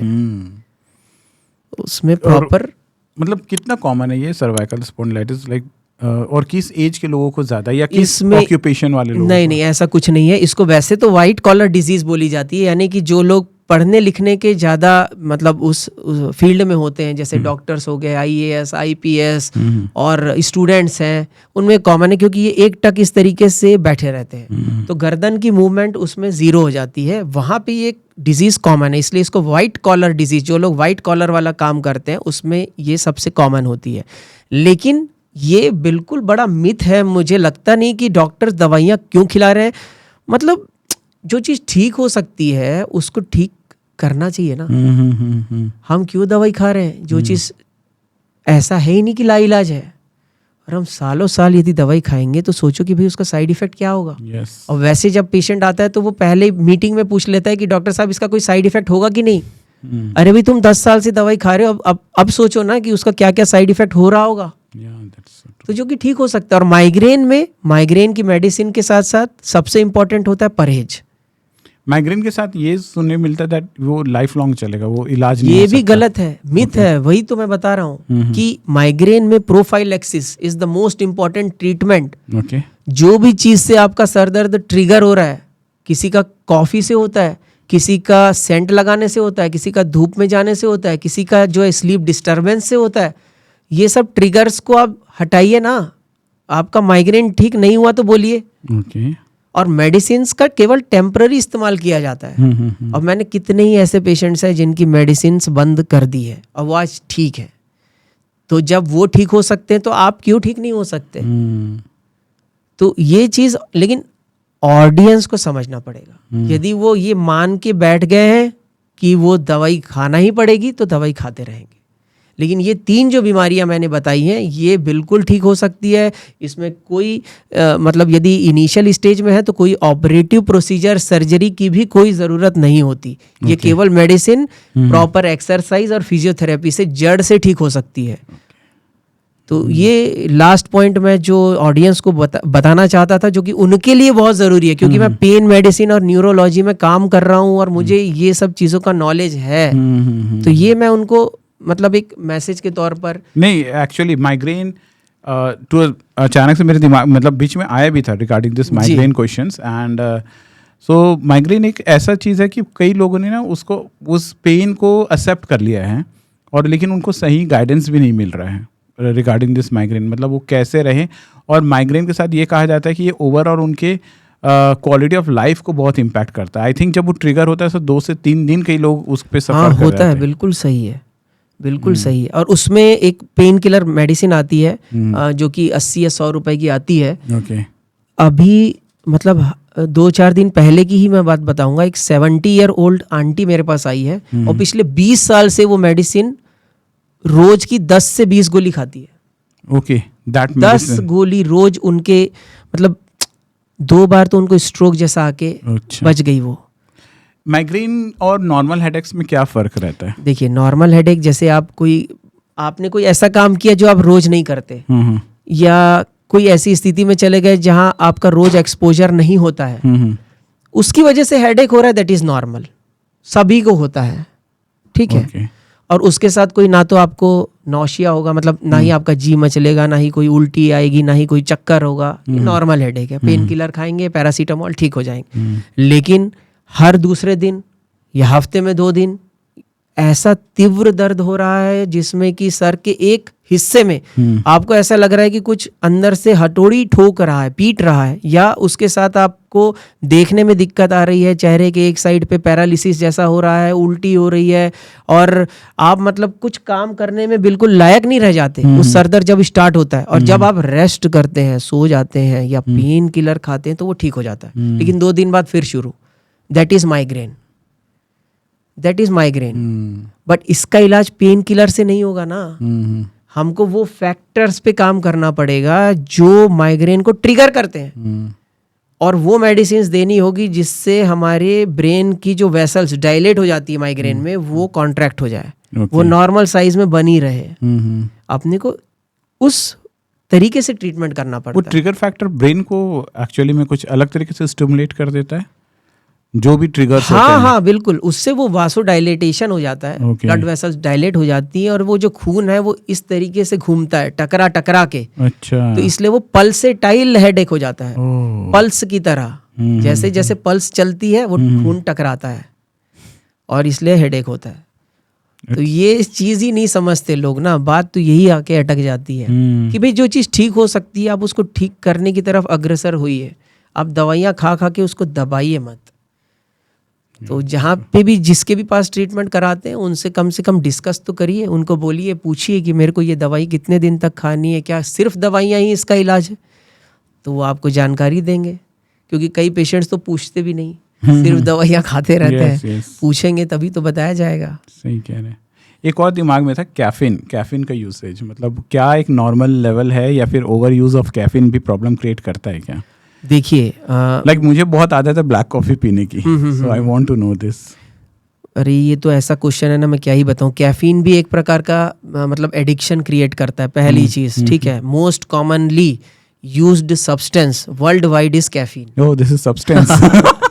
It is a kind of substance. Okay. तो उसकी एक रेंज है मेडिकल लिटरेचर में कि 250 मिलीग्राम तक एक दिन में कैफीन ले सकते हैं।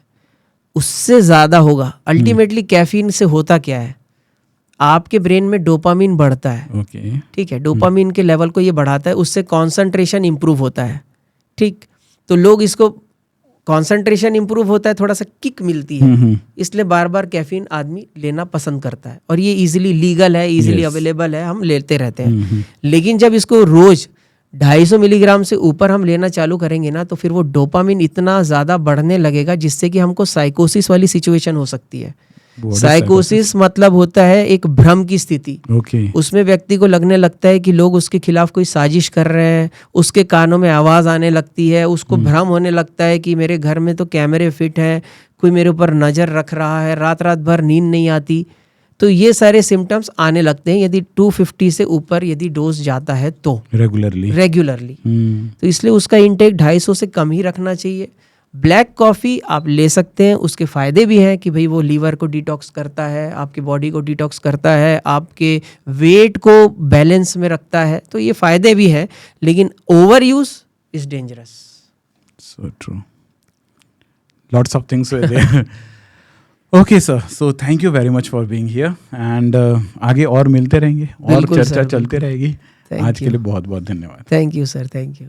सो thank you very much for watching this video. पूरी वीडियो आपने देखा होगा और आई डेफिनेटली फील सो कि आपको बहुत अच्छी लगी होगी। सो प्लीज़ जाने से पहले चैनल को सब्सक्राइब एंड वीडियो को लाइक, और ये वीडियो सबके काम आने वाली है तो इसको शेयर भी करिएगा। Thanks for watching, see you for the next time, bye bye.